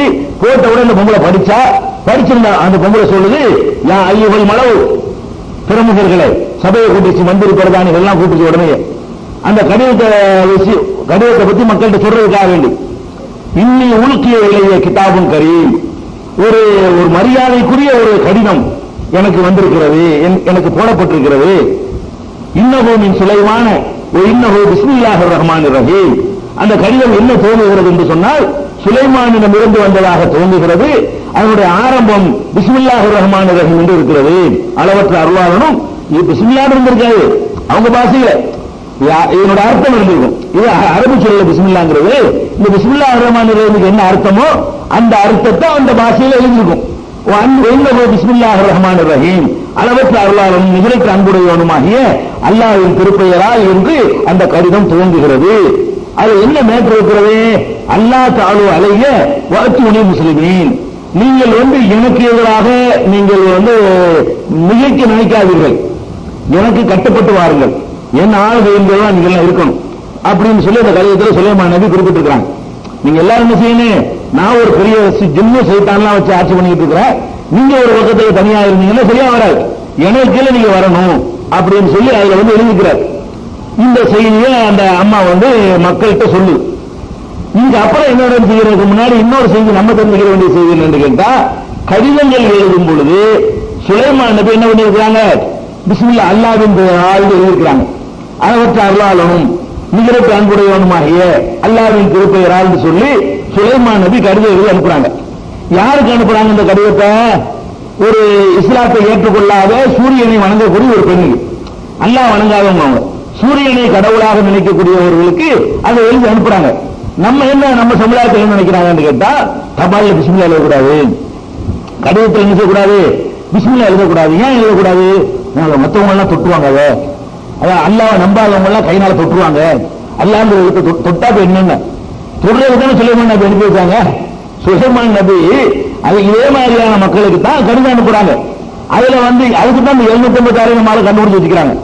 பிஸ்மில்லாஹிர் ரஹ்மானிர் ரஹீம் எழுதக்கூடாதுன்னு அப்ப என்ன பண்றது, அல்லாஹ்வின் பெயரால் நீ எழுதவும் வேணும், எழுதாம இருக்கணும். அப்ப என்ன செய்யறது ஐடியா பண்ணி அதுக்கு ஒரு குறுக்கு வழி என்ன, இந்த நியூமராலஜின்னு ஒரு கணக்கை போட்டு ஒவ்வொரு எழுத்துக்கு ஒரு நம்பரை கொடுத்துருது. பிஸ்மில்லாஹ்னா பேக்கு வந்து 2, சீனுக்கு வந்து 40 இப்படின்னு ஒரு கணக்கு போட்டுக்கிட்டாங்க. இப்படி போட்டு என்ன செய்யறது, அதை டோட்டல் பண்ணீங்கன்னா 756 வரும். பேக்கு எத்தனை, சீனுக்கு எத்தனை, நீனுக்கு எத்தனை நம்பரை போட்டுக்கிட்டு மொத்தத்தையும் கூட்டினா எவ்வளவு வரும், 756 வரும். நம்ம வந்து 756 போட்டு விட்டுருவோம். அப்ப மற்றவங்க கையில கிடைச்சாலும் தப்பு இல்லை, நம்பர் தானே இருக்குது. அதே நேரத்தில் நம்மளும் பிஸ்மில்லா சொன்ன மாதிரி ஒரு அர்த்தமாவும் ஆயிரும், சொன்ன மாதிரி இருக்கும், சொல்லாத மாதிரி இருக்கும். அப்படி செஞ்சுட்டு கொண்டுதான் இந்த 786 தத்துவத்தை கண்டுபிடிச்சது இந்த கடிதம் தான். எதுக்காக கண்டுபிடிச்சாங்க, கடிதத்தில் எழுதும் அதுதான் இல்ல, கல்யாண பத்திரிகையில் 756 இருக்கும், கடிதத்தில் 756 இருக்கும். இப்படி போட்டுக்கிட்டு எழுதக்கூடிய பழக்கமே எப்படி உண்டானுச்சுன்னா, எப்படி கடிதத்தில் பிஸ்மில்லான்னு எழுதுறது, அந்த கடிதம் என்னமா செய்வாங்க, கீழே போட்டுருவாங்களே, கிழிச்சு போட்டுருவாங்களே, கையில காலில் மிதி போடுங்க, இப்படி எல்லாம் காரணம் காட்டிக்கிட்டு தான் இப்படி செஞ்சாங்க. ஆனால் ஒரு நபி வந்து இதே மாதிரியான மக்களுக்கு அனுப்பி இருக்கிறாங்களே, அந்த கடிதம் எத்தனை பேர் தொட்டு பார்த்திருப்பாங்க, அந்த பொம்பளை ஏத்துக்கிறவங்க எல்லாம் கிழிச்சியும் போட்டிருக்கலாம், என்ன வேண்டாலும் நடக்கலாம். அதுக்காக இந்த பிஸ்மில்லாவை சுலைமான் நபி தவிர்த்தார்களா, அவங்க நம்பரை போட்டு அனுப்புனாங்களா? இந்த விளங்க நம்ம சொன்னா கடிதத்திலே நம்ம பிஸ்மில்லாஹிர் ரஹ்மானிர் ரஹீம் எழுதலாம், அல்ல அதனுடைய தமிழாக்கத்தை அளவற்ற அருளாளனும் நிகரற்ற அன்புடையவனுமாகிய அல்லாஹ்வின் திருப்பெயரால் எழுதலாம். அவ்வளவு பெருசா எழுத முடியாட்டா கூட அல்லாஹ்வின் திருப்பெயரால் என்ன செய்யலாம், எழுத வெறும் பிஸ்மில்லா அல்லாஹ்வின் திருப்பெயரால் கடிதம் எழுதலாம், கல்யாண பத்திரிகை எழுதலாம், என்ன வேண்டாலும் எழுதலாம், யாருக்கு வேண்டாலும் கொடுக்கலாம். இந்த எழுத்துக்களை தொடுவது அதெல்லாம் தப்புங்கிற மாதிரி எல்லாம் மார்க்கத்தில் சொல்லப்படவே இல்லை. அதனால சுலைமான் நபி அவர்களே ஒரு கடிதம் தன்னுடைய பெயரை போட்டுட்டு, கடிதத்தினுடைய ஆரம்பமே என்ன, அல்லாஹ்வின் பெயரால் துவங்குகிறேன் அவர் ஆரம்பிக்கிறார். அப்ப அல்லாஹ்வின் பெயரால் துவங்குகிறேன் அவங்க ஆரம்பிச்சதுனால கடிதங்கள்ல இதை நம்ம போடலாம். போடுவது சுலைமான் நபியுடைய சுன்னத்து. நபிகள் நாயகம் ஸல்லல்லாஹு அலைஹி வஸல்லம் அவர்களும் கூட குர்ஆனுடைய எத்தனை வசனங்களை எழுதி மற்ற மன்னர்களுக்கு அழைப்பு கொடுத்திருக்கிறாங்க. இன்னைக்கு அந்த கடிதங்கள் பாதுகாக்கப்பட்டிருக்கு. மியூசியங்கள்ல வந்து நபிகள் நாயகம் ஸல்லல்லாஹு அலைஹி வஸல்லம் அவர்கள் பல மன்னர்களுக்கு, ஹெர்குலிஸ் மன்னருக்கு அனுப்புனாங்க, கைசருக்கு அனுப்புனாங்க, கிஸ்ராவுக்கு அனுப்புனாங்க, எல்லா மன்னர்களுக்கு அனுப்பின கடிதங்கள்ல சில கடிதங்கள் இன்னைக்கும் பாதுகாக்கப்பட்டு பலவித நூலகங்கள்ல இருக்கிறது. அதுல என்ன இருக்கு, யாஹல் கிதாப் குர்ஆனுடைய வசனமே இருக்கும். தஆலா இலா கலிமத்தின் சவாயின் பைனனா வ பைனக்கும் அல்லா நஅபுத இல்லல்லாஹ் வலா நுஷ்ரிக பிஹி ஷைஆ இப்படின்னு வலா யத்தஹித பாவனா பாவன அர்பாப மின் தூனில்லாஹ் இப்படின்னு சொல்லி குர்ஆன்ல உள்ள ஒரு அழைப்புகளை தான் அந்த கடிதத்தில் நபி ஸல்லல்லாஹு அலைஹி வஸல்லம் அவர்கள் எழுதி இருக்கிறாங்க. அப்ப கடிதங்கள்ல வந்து அல்லாஹ்வுடைய பேர் குறிப்பிட கூடாது என்று தப்பா நினைத்துக் கொண்டு இந்த 756 போடுற பழக்கத்தை நம்ம நிறுத்திடணும். அல்லாஹ்ங்கிற ஈடான 756 ஆகாது. நம்பர் அது தனி, எழுத்து முறை தனி. நம்பர் வந்து எண்ணிக்கையை தான் சொல்லுமே தவிர ஒரு கருத்தை தராது. இந்த 786 பிஸ்மில்லாஹிர் ரஹ்மானிர் ரஹீம் மட்டும்தான் வருமா? இல்ல, வேற எத்தனையோ வார்த்தைகளுக்கு இந்த நம்பர் வரும். ஹரே கிருஷ்ணான்னு எழுதிக்கிட்டு கூட்டி பார்த்தா 756 கரெக்டா வருது. ஹரே கிருஷ்ணான்னு எழுதி ஹே கேத்தனை ரே கேத்தனை நம்பர் போட்டு பாத்தீங்கன்னா அது கூட என்னதான் வரும், 756 தான் வரும். 756 என்பது எத்தனையோ சொற்களுக்கு வரும். அதனால வந்து இந்த 756 போடுவது மார்க்கத்தினுடைய ஒரு சடங்கு மாதிரியே நினைக்கிறார்கள். ஏதோ மற்றவங்க போடுற இந்த பிள்ளையார் சொல்லி போட்டு எழுதுவாங்க இல்லையா, அதுக்கு ஈக்குவலான ஒன்று என்று மற்ற சமுதாய மக்கள் நினைக்கிற அளவுக்கு நம்ம அப்படி பழகிட்டோம். இங்க மட்டும்தான் அது, அரபு நாட்டிலாம் கிடையாது. உலகத்தில் உள்ள வேற நாடுகளில் வாழ்ற முஸ்லீம்களுக்கு அது கிடையாது. நம்ம நாட்டில் உள்ள முஸ்லிம்கள் மாத்திரம்தான் ஏதோ ஒரு இப்படி ஒன்று வேணுங்கிறதுக்காக வேண்டி 756 போட்டுட்டு இருக்காங்க. அதையும் நம்ம தவிர்க்கிறணும். இது ஒரு கெட்ட ஒரு முன்மாதிரியா போயிடும். எண்கள் எந்த ஒரு கருத்தையும் தராது. 786 ஒரு 7 100 ஒரு 8 10 ஒரு 6 1ங்கிற அர்த்தத்தை தவிர வேற ஒரு அர்த்தம் தராது. 786 என்ன வரும்? ஒரு 7 100 இருக்குது, ஒரு 8 10 இருக்குது, ஒரு 6 ஒத்த இருக்குங்கிறத தவிர வேற அர்த்தம் கிடையாது. இப்படியான இந்த 786 கண்டிக்காம நீங்க விட்டீங்கன்னா அப்புறமேல எல்லாமே நாளைக்கு மாறி போயிடும். என்ன மாதிரி சலாம் சொல்லுவோம், எங்க ஒரு சலாம் சொல்லிட்டு இருக்க 520 அஸ்ஸலாமு அலைக்கும் ஆகலாம். அவர் வா அலைக்கும் சலாம் இருக்குல்ல, அதுக்கு ஒரு 6 சேர்த்து என்ன செய்வாரு? 526 வா அலைக்கும் சலாம் வா ஒன்று சேருல, இது 520 ஒரு 500 சரியா வருமா? இது இப்படி எல்லாம் போனா என்ன ஆகுங்கிற. அப்புறம் தோழல் நிக்கிறோம், அல்ஹம்துலில்லாஹி ரப்பில் ஆலமீன், இதெல்லாம் ஒரு கஷ்டமா இருக்குல்ல. 7436 அல்ஹம்துலில்லாஹ் முடிஞ்சிச்சு. அல்ஹம்துலில்லாஹி ரப்பில் ஆலமீன்ல நம்ம எல்லாம் மொத்தமா கூட்டி ஒரு தொகை வரும்ல, அது ரொம்ப தருவம் வரும். நம்ம அல்ஹம்துலில்லாஹ் ஓடிட்டு டைம் பாஸ்ட் உலகத்துல வாழ்ந்துட்டு இருக்கோம்ல. இப்ப அல்ஹம்துலில்லாஹ் பக்ரா ஓட வேண்டியிருக்கு. பக்ரா ஓடாது எவ்வளவு 2 ஓட முடியுமா நமக்கு? இன்னைக்கு ஈஸியா சொல்லிட்டு போயிடலாம். தக்பீர் கட்ட வேண்டியது, அல்ஹம்துலில்லாஹ் 10,000 போட வேண்டியது, பக்ரா சூறாவுக்கு ஒரு 2 லட்சத்துக்கு ஒரு 7 லட்சத்துக்கு நம்பரை போட்டு பக்ரா ஆயிருமா? இது எப்படி நம்பர் எப்படி ஒரு ஒரு வார்த்தையை குறிக்கும்? அப்புறம் நம்மளோட பேரெல்லாம் மாற்ற ஆரம்பிச்சிருவாங்க. அப்புறமேல அப்துல்லா தான் என்ன செய்வாங்க, என்ன 325 சோமா அப்படி கேட்டா ஒத்துக்கிறோமா? நம்ம இதெல்லாம் தவிர்க்கணும். அப்ப சுலைமான் நபி அவர்கள் அல்லாஹ்வுடைய பெயரால் என்று கடிதம் அனுப்புறதுனால உங்க கடிதங்கள் அல்லாஹ் நீங்கள் குறிப்பிடலாம், அரபுல கூட குறிப்பிடலாம், தமிழ்ல குறிப்பிடலாம், பிஸ்மில்லாஹிர் ரஹ்மானிர் ரஹீம் எழுதலாம். அது அப்படி தமிழ் படுத்தி அளவற்ற அருளாளனும் நிகரற்ற அன்புடையவனுமாய் என்று எழுதலாம். எதுக்கும் தடை கிடையாது. யாரு கையில் கிடைச்சாலும் அதுக்கு உங்களுக்கு கவலை கிடையாது. சுலைமான் நபிக்கு இல்லாத கவலை உங்களுக்கு தேவையில்லை. சுலைமான் நபிக்கு இல்லாத ஒரு கவலை நமக்கு தேவையில்லை. அவருக்கு மிஞ்சின ஒரு பேணுதல் உங்களுக்கு அவசியம் கிடையாது. அவர் செய்த அல்ல அங்கே இருந்தானே இல்லையா? கண்டிச்சு போல யாரு சொல்லுற என்ன எழுதி கேட்டுமானே இல்லையா? அல்ல கேட்கல சிலாகித்துல சொல்லி காட்டுறான். அதை ஒரு அந்த கடிதம் போட்ட உடனே அந்த அம்மா கேட்குது, மக்கள்கிட்ட கேட்குது, யா ஐயுகள் மலவு அப்தூனி பி அம்ரி, மக்களே எனக்கு நீங்க இப்ப தீர்ப்பளிங்க, நீங்க ஆலோசனை சொல்லணும். என்ன ஆலோசனை? ஒரு நம்மளோட ஒரு பெரிய ராஜா நம்மளை சரணடைய சொல்றாரு, தனி நேரம் இருக்கக்கூடாதுங்கிறார், அந்த சாம்ராஜ்யத்துக்குள்ள சேர்ந்துதான் இருக்கணுங்கிறார். அவர் பெரிய ஒரு வலிமை மிக்கவரா தெரிகிறார். அப்ப இதுல நம்ம சரணடைஞ்சு போயிடுறதா, ஏற்று ஃபைட் பண்றதா, யுத்தம் செய்யறதா என்பதற்கு நீங்கள் எனக்கு ஆலோசனை சொல்லுங்கள். அந்த ராணி கேட்கிறார், அப்தூனி எனக்கு நீங்க பத்துவாத்தா இருந்தால் அம்மனி என்னுடைய விஷயத்துல நீங்க தான் உத்தரவு கட்டளையிட வேண்டும். மா குந்து காத்தியத்தன் அமரன் ஹத்தா துஷிதூன், நீங்க ஆலோசனை சொல்லாம நான் எந்த ஒரு முடிவு எடுக்கவில்லை வரைக்கும். உங்களை கலந்து ஆலோசித்து தான் நான் முடிவு எடுத்து வருகிறேன், முடிவு சொல்லுங்க. அவங்க என்ன சொல்றாங்கன்னு கேட்டா, யாரு பிரதானிகள், மந்திரி பிரதானிகள், ஆலோசகர்கள் சொல்றாங்க, நஹனு உலு குவத்தில் உலு பாசின் சதீலில், நாம ரொம்ப வலிமை உள்ள ஆளா இருக்கிறோம், கடுமையான போர் திறமை பெற்றவர்களாக இருக்கிறோம். அதனால பயந்தவர்களாக நீங்க சரணடைய தேவையில்லை. நீங்க யுத்தம் நீங்க முடிவெடுத்தா அதுக்கு நாங்க ரெடியா தான் இருக்கிறோம். அப்ப இதுவும் லேசப்பட்ட ஒரு சாம்ராஜ்யமா இல்ல, இவங்களும் வலிமையாக தான் இருந்திருக்கிறாங்க. அந்த படையில் அந்த மந்திரி பிரதமர்கள் சொல்றாங்க, நகனு உணவுக்குவத்தில் நாங்கள் வலிமை மிக்கவர்களாக இருக்கிறோம், உணவு பாசின் சதீதில் கடுமையான முறையில போர் செய்யக்கூடியவர்களாக இருக்கிறோம். ஒல் அம்ரு இலைக்கு பொன்முறை மாதா தாமுறோம், முடிவெடுக்கிறது உங்கள் அதிகாரத்தில் உள்ளது, நீங்க யோசித்து முடிவெடுத்துக் கொள்ளுங்கள். நாம பயந்துட்டு போற நிலையில் நம்ம இல்ல, யுத்தம் நீங்க அறிவிச்சா ஓகே, நமக்கு அது முடியும்.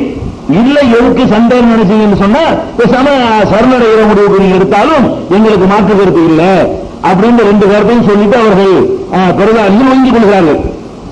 அப்ப அந்த அம்மா சொல்லி, இன்னல் முழுக்க இதா தகலோ கரியத்தன் அப்சதூகா, பெரிய பெரிய மன்னர்கள் பெரும் சாம்ராஜ்யத்தினுடைய அதிபர்கள் இருக்கிறார்களே, அவர்கள் ஒரு ஊருக்குள்ளே நுழைந்தார்களே ஆனால் அதை நாசமாக்குவார்கள், பாழாக்கி விடுவார்கள். அதில்லா, அந்த ஊரில் கண்ணியமாக இருந்தவர்களை எல்லாம் இழிந்தவர்களாக ஆக்கி விடுவார்கள். இப்படித்தான் உலக வரலாற்றிலே செய்து கொண்டிருக்கிறார்கள். ஒரு வலிமை மிக்க ஒரு நாட்டில் உள்ளவங்க வலிமை குறைந்த ஒரு நாட்டில் நுழைந்தார்களே ஆனால் அதை சீரழிப்பார்கள். கண்ணுமே நான் சீரழிச்சிட்டு இருக்காங்க இல்லையா? வலிமை உறவு நாட்டில் போய் என்ன செய்யறான்? சீரழிக்கிறான். அதுல கண்ணியமாக இருந்தவர்களை எல்லாம் தேடப்பட குற்றவாளிகள் மாதிரி என்ன செய்யறான்? அறிவிக்கிறான். கண்ணியமாக இருந்தவர்களை எல்லாம் இழிந்தவர்களாக மாற்றி விடுவார்கள். இதுதான் உலகத்தில் நடந்து கொண்டிருக்கிறது. அதனால அந்த அம்மா சொல்லு, சண்டையை தவிர்க்க பாக்கு, நம்ம சண்டைங்கிறோம், அவர் பிரம்மாண்டமான ஒரு பெரிய சாம்ராஜ்யம் வச்சிருக்காரு, நாம ஒரு சிற்றரசாக இருந்து கொண்டிருக்கிறோம். நம்ம சிற்றரசா இருக்கக்கூடியவங்க அவங்களோட போய் மோதணும்னு சொன்னா அழிச்சு நாசமாகிட்டு போயிடுவாங்க. அதனால நம்ம அப்படி போயிடக்கூடாது. அதனால நான் என்ன செய்ய போறேன், இன்னி முர்சில துணையில இருந்து ஹதியத்தில் நான் சில அன்பளிப்புகளை அவருக்கு அனுப்புறேன். அதோட ஒதுங்கிறார், ரூபாய் வாங்கிட்டு ஒதுங்கிறாரா இல்லையா, நான் சில அன்பளிப்புகளை அனுப்ப போகிறேன். நாளியத்தின் துணையர்கள் முசலூன், இந்த தூதர்கள் அன்பளிப்பை கொண்டு வந்த காணிக்கையை கொண்டு சென்ற தூதர்கள் என்ன பதிலோடு வருகிறார்கள் என்பதை நான் கவனிக்க போறேன். அவசரப்பட்டு இதை அலட்சியப்படுத்தவும் வேணாம், டிக்ளேர் பண்ணவும் வேணாம். நம்ம என்ன செய்வோம், ஒரு நல்லிணக்கமாக கொஞ்சம் காணிக்கைகள்லாம் கொடுத்து நாங்க உங்களுக்கு சில அன்பளிப்புகள் எல்லாம் தர்றோம், எங்களை விட்டுருங்க பேசாம, நாங்க பாட்டுக்கு எங்க நாட்டை பாத்துக்கிறோம். கப்பம் கூட இந்த கப்பம் கட்டுறவர்கள் சின்ன ஆட்சியில உள்ளவங்க பெரிய ஆட்சிக்கு கப்பம் கட்டுவாங்க. இந்த கப்பத்துக்காக வேண்டிதான் சின்ன சின்ன சிற்றரசர்களை பெரிய அரசுகள் ஊக்குவிப்பார்கள். அந்த மாதிரி நம்ம கப்பம் கொடுத்து பார்ப்போம் அப்படின்னு சொல்லி அவங்க சொல்றாங்க. அதுக்கப்புறம் சுலைமான் நபி இடத்துல காணிக்க வந்துருச்சு. பயங்கரமா சாமான் நிறைய கொடுத்துட்டு இருப்பாங்க. ஆனா சுலைமான் நபியை பொறுத்த வரைக்கும் அவங்களுக்கு தான் அது பெருசா தெரிஞ்சதை விட சுலைமான் நபிக்கு பெருசாவே இல்லையே. இது அதை விட லட்சம் மடங்கு பெருசா பிரம்மாண்டமான புனர்கள் எல்லாம் இருக்கிறது. அவர் சுலைமான் நபி சொல்றாரு, அத்துமித்துணை நீதி மாலி, பொருளாதாரத்தை கொண்டு நீங்க எனக்கு உதவுறீங்களா? நீங்க உதவி உங்கள்கிட்ட கப்பம் வாங்கி நடத்துறோம் நான் இருக்கிறேன்னா இல்ல. ரொம்ப ஆத்தானி அல்லாஹு கைரன் உம்மா ஆத்தாக்கும், உங்களுக்கு அல்லாஹ் தந்திருப்பதை விட அல்லாஹ் எனக்கு தந்திருப்பது எத்தனையோ மடங்கு பெருசு, சிறந்தது.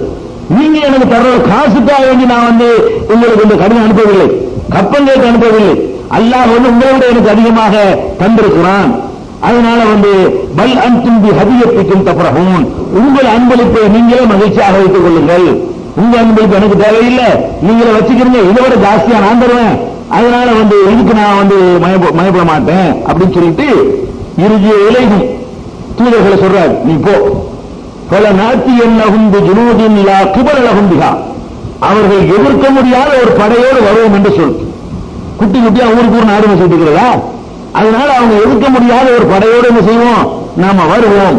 ஒரு நுகுரு ஜன்னகும் மின்ஹா அகில்லத்தன்முகம் சாகிறோம், இழிந்த நிலையில அவர்களை வெளியேற்ற நிலை உருவாகும். போய் மரியாதையை சொல்லு. ஊருக்கு ஊர் நாடாகும். அதுதான் நம்ம நாட்டில் தமிழ்நாடு இருக்கிறீங்களா, ஒரு 70 நாடா இருந்துருங்க. அந்த காலத்துல நாடுன்னு சொன்னா ஒரு இந்தியா மாதிரி ஒரு பெல்ட்டா ஒரு பெரிய அளவுல இருந்தா தான் ஒரு நாடு சுபிட்சமா இருக்க முடியும். அந்த காலத்துல இருந்தாங்க, தஞ்சாவூர் ஒரு நாடு, மதுரை ஒரு நாடு, புதுக்கோட்டை ஒரு நாடு, அதுக்கு ஒரு ராஜா இருப்பாரு, அதுக்கு ஒரு அரண்மனை, அந்த ஊர் தான் நாடு. அது புதுக்கோட்டை ஒரு நாடு, ராமநாதபுரம் அது ஒரு நாடு, வேலூர் அது ஒரு நாடு, மகாபலிபுரம் அது ஒரு நாடு.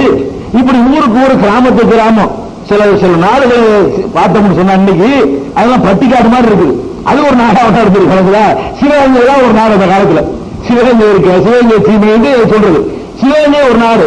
இப்பவே மற்ற மாவட்ட தலைநகரத்துக்கு அது இல்லை, அவ்வளவு சின்ன ஊராக. அப்ப எப்படி இருந்து பாத்துக்கிறீங்க, சும்மா ஒரு 50 வீடு இருக்கு, ஒரு 2 தெருவு இருக்கு, அது ஒரு நாடு. அப்ப இந்த மாதிரி எல்லாம் ஊருக்கு ஊர் நாடுன்னு வச்சுக்கிட்டு இருந்தா மக்களுக்கு நன்மை தராது. அதுக்குதான் அவங்க சொல்றாங்க, நான் ஒரு பெரிய சாம்ராஜ்யம் வச்சுட்டு இருக்கேன், நீ பக்கத்துல ஒரு சின்ன நாடு வச்சுக்கிட்டு சரியா வராது, அதனால எதிர்க்க முடியாத படையோடு வருவேன் அப்படின்னு சொல்றாங்க. சொல்லி அனுப்பிட்டாங்க.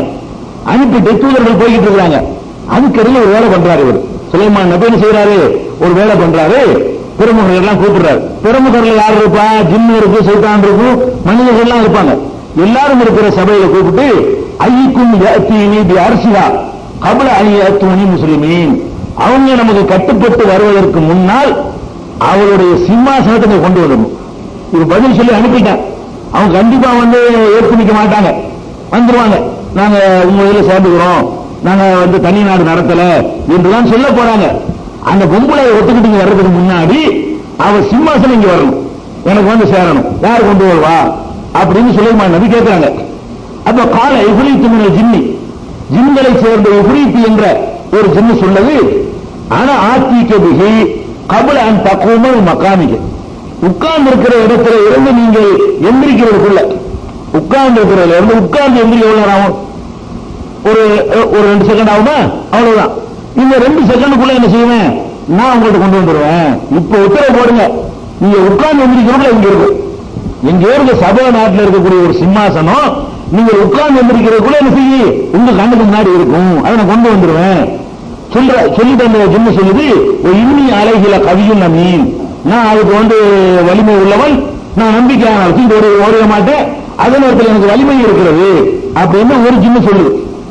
காலல்லி எந்த இல்மு மினல் கிதாப், வேதத்தின் அறிவு உள்ள வேதத்தின் அறிவு பெற்ற இன்னொன்று சொன்னது, ஆனா ஆத்திக பிகி கபல ஏற்கத்த இலைக்க தரப்புக்க, உட்கார்ந்து எந்திரிக்கிறது கூட கொஞ்சம் நேரம் அதிகமாகும். கண்மூடி திறப்பது என்ன அதை விட ஃபாஸ்ட். கண்ணை முடித்திருக்க நேரம் ஆகும். உட்கார்ந்து எந்திரிக்கிறது இவ்வளவு டிஸ்டன்ஸ் வரணும் இல்லைங்க. கண்ணை முடித்திருக்கிறது இவ்வளவு டிஸ்டன்ஸ். இந்த இமைக்கு அந்த இமைக்கு டிஸ்டன்ஸ் அரைக்கு 5 இருக்கு. இது ரொம்ப ஃபாஸ்ட். அப்ப கண்ணை மூடி திறக்கிறதுக்குள்ள நான் வந்துடுவேன், நான் கொண்டு வர்றேன். நீங்க மூடி திறந்தா உங்களுக்கு இருக்கும், அது நான் கொண்டு வர்றேன் அப்படின்னு சொல்லுது.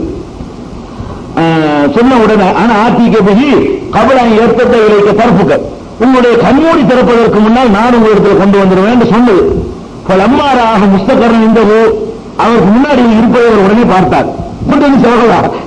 சொல்லிட்டு இருக்கு, கண்மூடி திறக்கிறதுக்குள்ள அது வந்து சேர்ந்துருச்சு அப்படின்னு இருக்குது. இந்த இடத்துல ஒரு செய்தி நம்ம வழங்கிக் கொள்ளணும். ஏன்னு கேட்டா, இங்க வந்து தவறான முறையில் சில பேர் இந்த வசனத்துக்கு விளக்கம் கொடுத்துக் கொண்டிருக்கிறார்கள். என்ன விளக்கம்? ஜின்னு இருக்குல்ல, ஒரு ஜின்னு சொல்லுது, அதாவது உட்கார்ந்த இடத்துல இருந்து எந்திரிக்கிறதுக்குள்ள கொண்டு வருவேன்னு சொல்லுது. அந்த இடத்துல அல்ல ஜின்னுங்கிற வார்த்தையை போடுறான். கால இஃப்ரீத்து மினல் ஜின்னி, ஜின்னி இனத்தை சேர்ந்த இஃப்ரீத் என்ற ஒரு ஜின்னு சொன்னது. என்ன சொன்னது? கண் உட்கார்ந்து இருக்கிற இடத்துல இருந்து எழுதுவதற்குள் நான் வந்து கொண்டு வந்துடுவேன்னு சொல்லுது. ரெண்டாவது சொல்றதுல இன்னொன்னு, அதுக்கு ஜின்னுங்கிற வார்த்தையெல்லாம் போடல. அதுல ரெண்டாவது கண்மூடி திறப்பதற்கு என்ன வார்த்தையெல்லாம் போடுறான்னு கேட்டா, காலநிலை எந்த இல்மு மினல் கிதாப், வேத அறிவு யாருக்கு இருந்ததோ அது சொன்னது அப்படின்னு இருக்கு.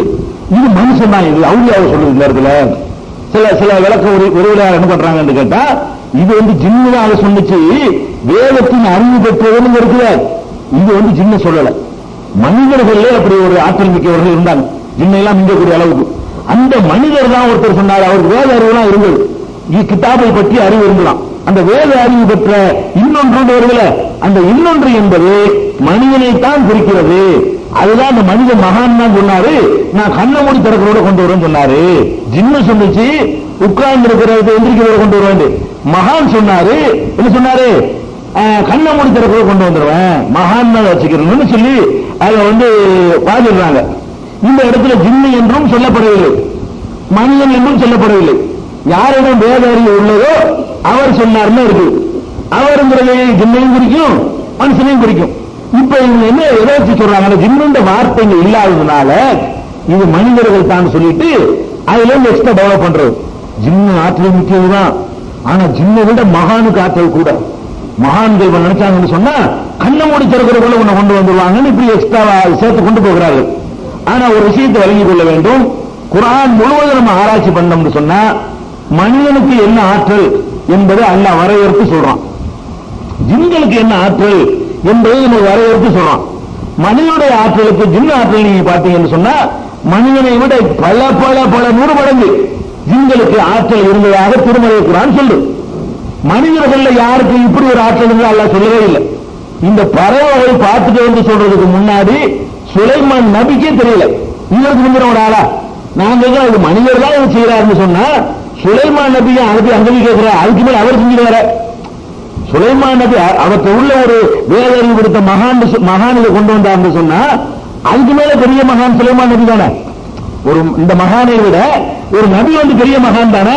அவர் எவ்வளவு நேரத்தா போய் டைம் செலவழிக்க வேண்டியிருக்கு? கண் மூடி திறக்கிறது தானே, கண் மூடுறதுக்கு நான் கொண்டு வந்துடுறேன், அவரை கொண்டு வருவார. மக்கள் கூட்டி வச்சுக்கிட்டு யாரு கொண்டு வரீங்கன்னு கேட்க தேவையே இல்லை. மகானுக்கு அந்த ஆற்றல் இருக்குமே. ஆனால் சுலைமான் நபி கூட்டி பாருங்க, வேடிக்கை பாருங்க, இப்ப இருக்குன்னு சொல்லியிருப்பாரு. எப்படி சொல்லியிருப்பாரு? இப்ப நான் பாருங்க ஒரு செகண்ட்ல போயிட்டு திருப்பி கொண்டு வருவேன், நான் கொண்டு வந்து வச்சுக்கிறேன் அப்படின்னு அவர் சொல்லியிருப்பாரு. அவரையே வேலை வாங்கினாரு, வேலை வாங்கினதே விளங்குது, மனுஷன் வாங்கல. ஜின்னுக்கு தான் அந்த ஆற்றல் கொடுத்துக்கலாம். ஜின்களை பொறுத்த வரைக்கும் இந்த விரைவு வேகம் இருக்குல்ல, வேகம் எப்படிப்பட்ட வேகம்னு சொன்னா, இப்ப சந்திர மண்டலத்துக்கு போறேங்கிறான், இன்றைய யுகத்துல போறதுக்கு எவ்வளவு நாள் ஆகுது? செவ்வாய்க்கு போறேங்கிறான், எவ்வளவு காலம் பிடிக்குது?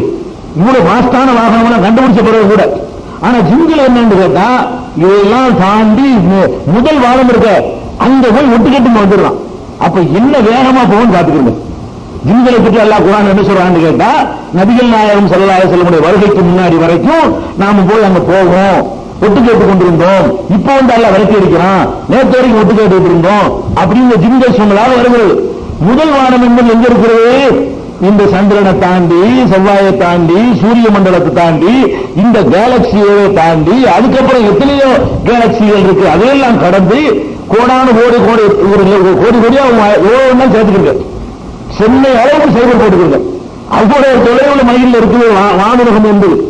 அங்க போய் மெசேஜ் உடனே வந்துருதுன்னு சொன்னா ஜின்களுடைய அந்த விரைவான பயணத்தை சொல்லவே முடியாது. இப்ப மனிதன் போறதா இருந்தா அவன் லைஃபே முடிஞ்சு போயிருமே. இன்றைக்கு இருக்கக்கூடிய வாகனத்தில் ஒருத்தன் போனா கூட ஒரு 60 வருஷம் பிரயாணம் பண்ணிட்டு இருந்தா கூட வானத்தை அடைய முடியுமா? சூரியனை கூட அவனுக்கு அடைய முடியாது. சூரியன் மேல் இத்தனை சூரிய குடும்பங்கள் இருக்கு. அந்த கேலக்சி எல்லாம் கடந்து போவதற்கு மனிதன் லைஃபே பத்தாது.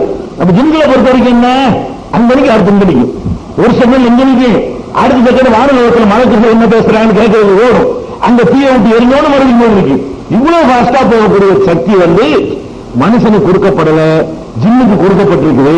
நமக்கு என்ன, நம்ம அம்மா சாதனங்களை கொண்டுதான் மேல போக முடியும். அதுக்கு சாதனை இல்லாமலே போகும். நம்ம போறாலும் நமக்கு ராக்கெட் வேணும், இல்லைன்னா விமானம் வேணும், கருவிகள் வேணும். இதெல்லாம் கண்டுபிடிச்ச பிறகு நமக்கு போக முடியுமே தவிர ஜின்களுக்கு அப்படியெல்லாம் எந்த கருவியும் தேவையில்லை. அது வாட்டுக்கு உடனே போயிடும். அப்படிப்பட்ட ஆட்கள் யாருக்கு இருக்கு நீங்க பாத்தீங்கன்னா ஜின்னுக்கு தான் இருக்கு. அதனால ரெண்டுமே ஜின்னு தான். என்ன செய்யணும், மனிதனுக்கு இப்படி ஒரு ஆற்றல் எல்லாம் கொடுக்காத காரணத்தினால, ஜின்களுக்கு தான் இப்படி ஒரு ஆற்றல் இருக்கிற காரணத்தினால முதல் சொன்னது ஒரு ஜின்னு தான். கொஞ்சம் விஷயம் கூட உள்ள ஜின்னு இருக்கு, அது வலிமை உள்ள ஜின்னு சொன்னிச்சு. இந்த ஜின்னு எப்படின்னு கேட்டா நல்ல வேத அறிவு உள்ள ஜின்னு, நல்ல விவரமான ஜின்னு, இன்னும் கொஞ்சம் நல்ல ஜின்னு, திறமையான ஜின்னு. இந்த ஜின்னு என்ன பண்ணுதுன்னு கேட்டா கண்ணு மூடி திறக்கிறதுக்குள்ள கொண்டு வந்துடுறேன்னு சொல்லுது. அப்படின்னு தான் எடுத்துக்கொள்ளணும். இந்த இடத்துல மனிதன் என்று சொல்வதற்கு அந்த வார்த்தையில மனிதன் என்றோ ஜின் என்றோ புரிந்து கொள்வதற்கு இடம் இருக்கிறது. ஏன்னா யாரிடத்துல வேத அறிவு இருக்கிறதோ அந்த ஜின் கூறியதும் எல்லாம் சொல்லல, யாரிடத்துல வேத அறிவு இருக்கிறதோ அந்த மனிதன் கூறினார் என்றும் சொல்லவில்லை. முட்டியா இருக்கு. யாரிடத்துல வேத அறிவு இருக்கிறதோ அவர் கூறினார், இவ்வளவுதான் இருக்குது. இந்த அவருங்கிற சொல்ல வச்சு பாத்தீங்கன்னா மனுஷன் என்றும் இதுக்கு அர்த்தம் கொடுக்கலாம், ஜின்னு என்றும் கொடுக்கலாம் சொல்ல வச்சு பாத்தீங்கன்னா. ஆனா ஜின்னுண்டா என்ன, மனுஷன் தான் என்ன ஆய்வு பண்ணிக்கிட்டு பாத்தீங்கன்னா நிச்சயமா இதுதான் தான் இருக்க முடியும். இன்னும் அது ஜின்னு தான் பேசிருக்கு, ஜின்னு தான் பேசுது.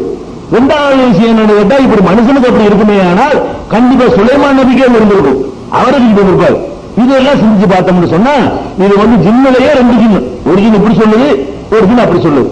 சரி, பலமாராக முஸ்தகரன் இந்த அவருக்கு முன்னாடி உடனே அந்த சிம்மாசனம் இருக்கு. இருந்த உடனே அப்பதான் சுலைமான் நபி சொல்றாங்க, என்ன சொல்றாங்க, ஹாதாபின் பலு ரப்பியை, இது என்னுடைய இறைவனுடைய அருட்கூட.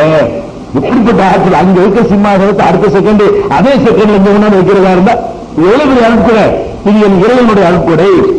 எவ்வளவு நீ அஸ்கூராம அப்புரு, நான் நன்றி செலுத்துகிறேனா அல்லது நன்றி மறக்கிறேனா என்று என்னை இறைவன் சோதிப்பதற்கு தந்திருக்கிறான். இதான் நம்ம அல்ல அருளை தரும்பொழுதெல்லாம் சொல்ல வேண்டிய வாசகம். நமக்கு அல்ல பெரிய பணத்தை தந்துருவான், நான் ரொம்ப நல்லவன் ஆயிட்டேன் அதுதான் இருந்திருக்கிறான். நல்லவனானதான் தரது கிடையாது, சோதிக்கிறது தருவான். அல்ல எந்த அருளை தந்தாலும் இந்த காசுக்கு பிறகு நீ எப்படி நடக்கிற, இந்த செல்வத்துக்கு பிறகு நடக்கிற, இந்த பதவிக்கு பிறகு எப்படி நடக்கிற, இது சுலைமான் நபி கரெக்டா புரிஞ்சிருக்கிறார். இவ்வளவு ஆற்றலை பார்த்த பிறகு கூட இது சோதிக்கணுமோ ஒரு விஷயம் இருக்கு. அல்லாஹ் நம்ம சோதிச்சு பார்க்கறான், நம்ம எப்படி போறோம்ங்கிறதுக்காக வேண்டி இப்படி எல்லாம் செஞ்சு காட்டுறான். அல்ல அப்படியே நினைச்சாரு, அப்படி நினைச்சவரு தான் அல்ல கொடுக்கணும். நம்ம அவ்வளவுதான் நாசமாக்கிட்டு போவோம், நாட்டை உலகத்தை எடுத்து விடுவோம். அப்ப அவர் சொல்றாரு, எப்படி நீ அஸ்கூராம் அக்பர், நான் நன்றி செலுத்துகிறேனா நிராகரிக்கிறேனா என்று என்னை சோதிப்பதற்காக வேண்டி அல்லாஹ் கொடுத்த அருட்கூட. ஒமன் சக்கர இன்னமா எஸ்குரிய நர்சி, ஒருவன் நன்றியோடு நடந்து கொண்டால் அவன் தனக்காகத்தான் நடந்து கொள்கிறான். அல்லாஹ்வுடைய இந்த கிரேடு ஏறப்போறது இல்லை. நான் நன்றி செலுத்துறேன்னு சொன்னா உடனே அல்லாஹ்வுடைய கிரேடு ஏறி போயிருமா? எனக்கு நல்லது மறுமையில் தன்னுடைய நன்மைக்காகத்தான் நன்றி செலுத்துகிறான். ஒமன் கபர, எவனவே நன்றி செலுத்த நிராகரித்து விட்டார்களே ஆனால் இன்ன ரப்பி கனியும் கரீம், என்னுடைய இறைவன் எந்த தேவையும் இல்லாதவன், அவன் ஏற்கனவே அவன் கண்ணியமானவன். அதனால நீங்க நன்றி செலுத்தாவிட்டால் உடனே ஒருவன் குறைஞ்சு விடாது. இது அல்லாஹ்வுக்கு தெரியும். எனக்காக தான் நான் செய்யறேன். நான் நன்றி செலுத்தினால் அவனுக்கு எந்த ஒரு நன்மை அதனால கிடையாது, எனக்கு நன்மை. நான் நன்றி மறந்தால் அதனால அவனுக்கு எந்த ஒரு கேடும் கிடையாது, எனக்கு தான் அதுல கேடாகும் அப்படின்னு சொல்லி இவருடைய ஆற்றலை பார்த்து விட்டு அவர் சொல்றாரு. சொல்லி என்ன பண்றாருன்னு கேட்டா அந்த சிம்மாசனத்தை கொண்டு வந்து வச்சாச்சு. அந்த கும்பலை புறப்பட்டு வருது. புறப்படுறதுக்கு அதாவது புறப்பட்டு விட்டு வெளியேறிச்சு. வெளியேறின பிறகுதான் சிம்மாசனம் வீட்டுக்கு கொண்டு வந்துட்டாங்க. அந்த கும்பலை சேர்றதுக்கு ஒரு நாள் ஆகும்ல. பக்கத்து ஊர்ல இருந்து வர்றா இருந்தாலும் ஒரு 3 நாள் 4 நாள் ஒட்டகத்துல வந்தாலும் குதிரையில வந்தாலும் எப்படி வந்தாலும் ஒரு கணிசமான ஒரு தூரம் தான் இருக்கு. சுலைமான் நபிக்கு தெரியலன்னு சொன்னா கொஞ்சம் லாங் தூரத்துல வந்திருக்கணும். அவ்வாறு ஒரு 200-300 கிலோமீட்டர் தொலைவில் இருந்திருக்கணும். அவ்வளவு தூரத்தை வந்து சேர்வதற்கு சில நாட்கள்லாம் பிடிக்கும். அதுக்கெல்லாம் சுலைமான் நபி என்ன பண்றாங்கன்னா, இந்த சிம்மாசனத்துல சின்ன மாறுதல் இருக்கும் செய்யுங்க, சில மாற்றங்களை செய்யணும். அந்த பொம்பளை வரும்போது பார்க்கும்போது அதே மாதிரி இருக்கக்கூடாது. அதனால அந்த சிம்மாசனத்தை வந்து நீங்க என்ன செய்ய, கொஞ்சம் மாற்றி அமையுங்கள். நக்கிருலக அரசரா, அந்த பெண்ணுடைய சிம்மாசனத்தை கொஞ்சம் மாற்றி அமையுங்க. மாற்றின பிறகு இது நம்ம தான் கண்டுபிடிக்கிறாளோ பார்ப்போம் அப்படின்னு சொல்றாரு. சுலைமான் நபி சொல்றாரு, இது என்னுடைய சிம்மாசனத்தை நீங்க மாத்தி இருக்கிறீங்க அப்படின்னு கண்டுபிடிச்சிக்கிறதா இல்லையாங்கிற மாதிரி அதே மாதிரி வைக்காம ஒரு சின்ன மாற்றத்தை பண்ணிக்கணும். நம்ம இது மாதிரியே இருக்கிற அப்படின்னு நினைக்கணும். நம்ம சிம்மாசனம் தான் இந்த பொருளை தெரியக்கூடாது, அப்படி மாத்துங்க அப்படின்னு சொல்லிடுறாரு. சொன்ன உடனே பலம்மாஜா அந்த பெண் வந்து சேர்ந்து விட்டார். ஒன்னு கட்டுப்பட்டு நடக்கிறோம் அப்படின்னு அந்த நாட்டை ஒப்படைக்கிறதுக்காக வேண்டி அந்த பொம்பளை வந்துருச்சு. கீழே ஹாக்கல அரிசிக்கு உன்னுடைய சிம்மாசனத்தை மாதிரி தான் இருக்குமா? அவங்க சிம்மாசனத்தை காட்டி சுலைமான் நபி கேட்கிறாங்க, ஹாக்கல அரிசிக்கு உன்னுடைய சிம்மாசனம் அந்த மாதிரி தான் இருக்குமா அப்படின்னு கேட்கிறார். சின்ன மாற்றம் தான் பண்ணிருக்கிறாரு. அந்த பொம்பளை சொல்றது அன்னகு புவர், அது மாதிரி தான் தெரியுது, இதே மாதிரி தான் இருக்கும். இதுதான் சொல்ல முடியல, ஏன்னா அவர் மாத்திட்டாரு. கொஞ்சம் ஏதோ முலாமுஸ்ல கலரை மாத்திருப்பாரு, வேற ஏதாவது கொஞ்சம் சேஞ்ச் பண்ணிருப்பாரு, குசனை மாத்திருப்பாரு, மேல போற பிரிவு மாத்திருப்பாரு, ஏதோ மாத்திட்டாரு. அது மாதிரி தான் தெரியுது அப்படின்னு சுலைமான் நபி சொல்றாங்க. உங்களுக்கு எல்லாம் நீங்க அறிவாள அங்கே தந்திருக்கிறான் வழங்குதா, நீங்க அங்க புறப்படும்போது நாங்க உணவு வச்சுக்கிட்டோம், உங்களுக்கு சொந்த சிம்மாசனம் தான் அப்படின்னு பொம்பளைக்கு என்ன செய்யறாரு சுலைமான் நபி விளக்கினார் என்று சொல்லி இதை வந்து அல்லாஹ் சொல்லி காட்டுறான். அப்ப என்ன விளங்குது, இந்த உணவு அந்த தொடர்ச்சியா உள்ள சம்பவங்கள். அப்ப இந்த ஜின்னு என்ற ஒரு வலிமையான சக்தியை கொண்டு பக்கத்து நாடுகளை எல்லாம் தன்னுடைய ஆளுகை என்கிற சுலைமான் நபி அவர்கள் கொண்டு வந்தார்கள் என்ற விவரமும் இதில் தெரிகிறது. இதுல வந்து இன்னொரு செய்தி தொடர்ச்சி என்ன இருக்குன்னு கேட்டா, இந்த சுலைமான் நபி அரண்மனைக்கு வருகிற அந்த அம்மா வரும்போது அல்ல எப்படிப்பட்ட பாக்கியத்தை அவர் கொடுத்திருக்கான்னு பாருங்க. உள்ள வரும்போது என்ன பளிங்கு கல் போட்டிருக்காரு, கண்ணாடியிலேயே பளிச்ச மாதிரி இருக்குது. அதை பார்த்தா தூரத்திலிருந்து பார்த்தா தண்ணி மாதிரி தெரியுது. பார்த்தா அப்படி தெரியுது, தரையெல்லாம் தண்ணி நினைத்துக் கொண்டு தண்ணியில் நடக்கும்போது லேசா ஆடையை தூக்கி நடப்பாங்க இல்லையா, காலில் நுழையாம கீழே ஆடையில் நுழையக்கூடாதுக்காக வேண்டி அந்த பொம்பளை என்ன செய்யுது கேட்டா, அந்த உள்ளே நுழையும் அரண்மனைக்குள்ள நுழையும் பொழுது தண்ணீரை ஊற்றி வச்சுக்கிறாங்களேன்னு சொல்லிட்டு அது லேசாக ஆடையை தூக்கி நடந்து வந்தது. அந்த அளவுக்கு அவருக்கு வந்து ஒரு செழிப்பான ஒரு வாழ்க்கையை கொடுத்திருந்தோம் நல்லா சொல்லி காட்டுறான். அது சாதாரண ஒரு தரையை தண்ணீர் கொட்டி இருக்கிற மாதிரி தெரிகிறாங்க. எவ்வளவு பெரிய நுணுக்கமான வேலைப்பாடு இருக்கணும். தண்ணி நினைக்கிற இருக்கு, அந்த பளபளப்பு அவங்க எப்படி இருக்குன்னு கேட்டா நம்ம காலத்துல கூட அப்படியான ஒரு டெக்னாலஜி இருக்கிற மாதிரி தெரியல. அவருக்கு ஜிம்மியில செய்தான செஞ்சு கொடுத்த காரணத்தினால நம்மளுக்கு முந்தின டெக்னாலஜியை கொண்டு செஞ்சதுனால அது என்ன இருக்குது, அந்த அரண்மனையுடைய தரையெல்லாம் பாத்தீங்கன்னு சொன்னா பார்த்தா தண்ணி மாதிரி தெரியும், கண்ணாடி மாதிரி பல பலன் இருக்கு, முகமெல்லாம் தெரியும், தண்ணியில முகம் தெரியும் இல்லையா, அந்த மாதிரியான ஒரு ஃபீலிங் உண்டாகும். அப்படியான ஒரு நிலையில இருந்தது என்பதையும் இதுல இருந்து எல்லாம் சொல்லி காட்டுறோம். இதுல இன்னொரு விஷயமும் இருக்குது. அதாவது இது வந்து 27-44 வருது. அல்லாஹ் வந்து நமக்கு வந்து ஒரு செழிப்பான வாழ்க்கையை தந்தா, பணம் காசுகளை தந்தா, நல்ல சொகுசான முறையில அந்த வீடு வாசல் அமைத்துக் கொள்வது குற்றம் கிடையாது. ஒரு சுலைமான் நபிக்கு அல்லாஹ் கொடுத்திருக்கான, ஒரு நபிக்கு தான் அல்லாஹ் கொடுத்திருக்கான். இதெல்லாம் வந்து இறைவனை மறக்கக்கூடிய இறைநிலை இருக்கணும், சுலைமான் நபி மாதிரி இருக்கணும். என்னை சோதனைகளுக்கு எல்லாம் தந்திருக்கிறான், நான் இதெல்லாம் செஞ்சால் அவனுக்குரிய கடமைகளை இந்த சொகுசுகள்னால என்னுடைய வணக்க வழிபாடுகள்லாம் விட்டுற மாட்டேன். நல்ல சொகுசா உள்ள நல்ல கார் இருக்கா, நல்லா யூஸ் பண்ணிக்கலாம். 20 லட்சம் இல்லாம கார்ல போறேன்னு கேட்கக்கூடாது. இல்ல குடிசையில வாழாம நீ பங்களாவில் வாழ்றேன்னு கேட்கக்கூடாது. பங்களாவிலையும் வாழலாம், அல்ல வந்தா என்ன செய்யலாம், அரண்மனை கூட கட்டிக்கிட்டு வாழலாம். ஹலாலான முறையில சம்பாதிக்கணும். அதுக்கு கொடுக்க வேண்டிய சக்காத்துகளை முறையா கொடுக்க வேண்டும். மக்களுக்கு செய்யற கடமைகளை ஒழுங்கா செய்ய வேண்டும். அல்லாஹ்வுக்கு செய்யற கடமையை ஒழுங்கா செஞ்சுட்டோம்னு சொன்னா எப்படிப்பட்ட செழிப்பான வாழ்க்கை இந்த உலகத்துல வாழ்வதும் குற்றம் கிடையாது. இவ்வளவு அப்படி பல பொல்லண்டு வச்சுக்கிறான், தரைய சோற கீழே சோத்தை போட்டு திங்கலாங்கிற மாதிரி இருக்குது. இதெல்லாம் இறையச்சம் உள்ள செயலாம் கேட்கக்கூடாது. இறையச்சம் உள்ள செயலா இல்லாட்டி சுலைமான் நபிக்கு அல்லாஹ் என்ன செய்ய மாட்டாங்க, கொடுத்திருக்க மாட்டான். அப்ப அந்த அரண்மனையுடைய அந்த வர்ணனை எல்லாம் பார்க்கும்போது அப்படி சொல்றான், அம்மாரா தூ ஹசிபத்து முழுக்கத்தான், அந்த தரையை அந்த அம்மா பார்த்த பொழுது அது என்னமோ தண்ணீர் கிடப்பதாக அதை நினைத்து கசபத்தான் சாக்கைகா தன்னுடைய கரண்டையை விட்டு ஆடையை தூக்கி கொண்டு நடந்து வந்தது. ஆனால் உண்மையில என்னன்னு கேட்டா, இன்னகு சருகும் மர்றதும் கவாரி, அது பளிங்காலான பளபளப்பான தரைதானே தவிர அது தண்ணீர் ஒன்றும் கிடையாது என்று அல்லாஹ் என்ன செய்யறான் சொல்லி காட்டுறான். வந்து நான் வந்து உங்களுக்கு கட்டுப்பட்டு நடக்கிறேன் அப்படின்னு சொல்லியிருக்கு. இதுவும் இந்த சம்பவத்திலும் தெரிந்து கொள்ள வேண்டிய விஷயம். அடுத்தது வந்து சுலைமான் நபிக்கு கொடுத்த இன்னொரு சிறப்பு என்னன்னு கேட்டா, அவருடைய இதுல வந்து காற்றை எல்லாம் வசப்படுத்தி கொடுத்துருந்தான் அவருக்கு. காற்று இருக்குல்ல, காற்று ஒரு இடத்துல பஞ்சமா இருக்குது, மழை பெய்யணும். மழை பெய்யணும்னா கண்டிப்பா காற்று வேணும். காற்று தான் மேகங்களை ஓட்டி வருது. மேகம் உயர்ந்து தண்ணீரை உறிஞ்சு கொண்டு போய் மேகத்தில் சேமித்து வைத்துக் கொள்வதுதான் மழை வரும். ஆனால் அது எங்க பெய்யணும் என்பதற்கு தீர்மானிக்கிறது காத்துக்கு தான் இருக்கு. சென்னையில உறிஞ்சின தண்ணியெல்லாம் மேல வச்சுக்கிட்டு அதை கொண்டு என்ன மாவட்டத்தில் கொண்டு போய் விடுறோம். நம்ம ஊர்ல எடுத்துட்டு தண்ணி போறான், தண்ணி பூரா மெட்ராஸ்ல இருந்து எடுத்துக்கிட்டு போய் எங்களோட கொட்டிட்டு போயிருங்க, கும்பகோணத்திலே மாவட்டத்தில் கொண்டு ஓட்டிட்டு போயிடும். அப்ப அதுக்கு என்ன காரணம்? காற்று தான் காரணம். இந்த காற்றுகள் வந்து மழை மேகத்தை ஓட்டி சென்று அதை தேவையான இடத்துல கொள்ளி வைக்குது. இவருக்கு எல்லாம் என்ன செஞ்சாங்கன்னா, இவருக்கு செழிப்பான ஒரு ஆட்சியை கொடுப்பதற்காக வேண்டி காற்றை இவருக்கு வந்து வசப்படுத்தி கொடுத்தான்.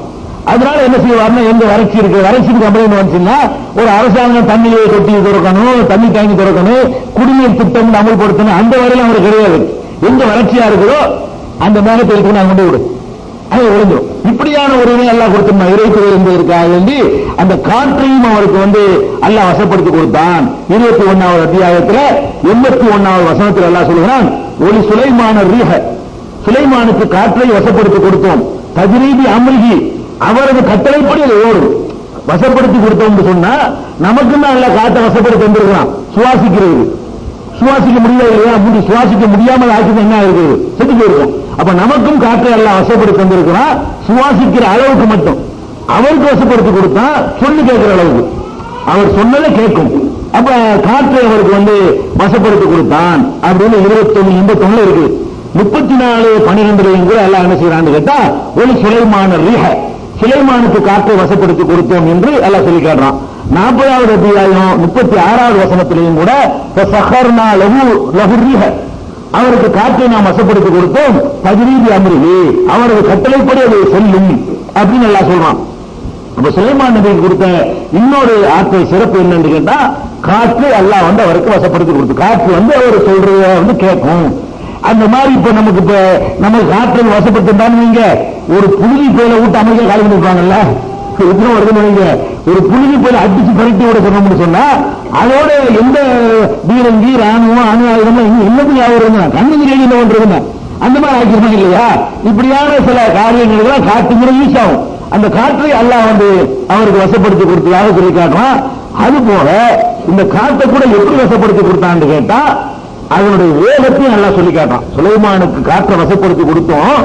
உதுஹா ஷஹ்ருன் வ ரவாஹுஹா ஷஹ்ருன், அந்த காற்று வந்து போறதுக்கு ஒரு மாதம், திருப்பி வாரதுக்கு ஒரு மாதம் எல்லாம் சொல்றோம். அந்த காற்றுடைய வேகம் எவ்வளவு கேட்டா, இங்க அடிக்கிற என் மீது அடிக்கிற காற்று இருக்குல்ல, இப்படி போய் திருப்பி வருவதற்கு மொத்தம் 2 மாசம் ஆயிரும் அப்படின்னு எல்லாம் சொல்றான். அப்ப காற்றை பொறுத்த வரைக்கும் இப்படி போயிட்டு திருப்பி வர்றதில்லை. இப்படி போன காற்று சுத்திக்கிட்டு தான் வருது. இந்த காற்று இருக்கிறது இப்படி போனுச்சுன்னா அப்படியே போய் சுத்திக்கிட்டு வரும். அந்த பூமி உருண்டைங்கிற கருத்தை முளைக்கிறான். அந்த காற்றை பொறுத்த வரைக்கும்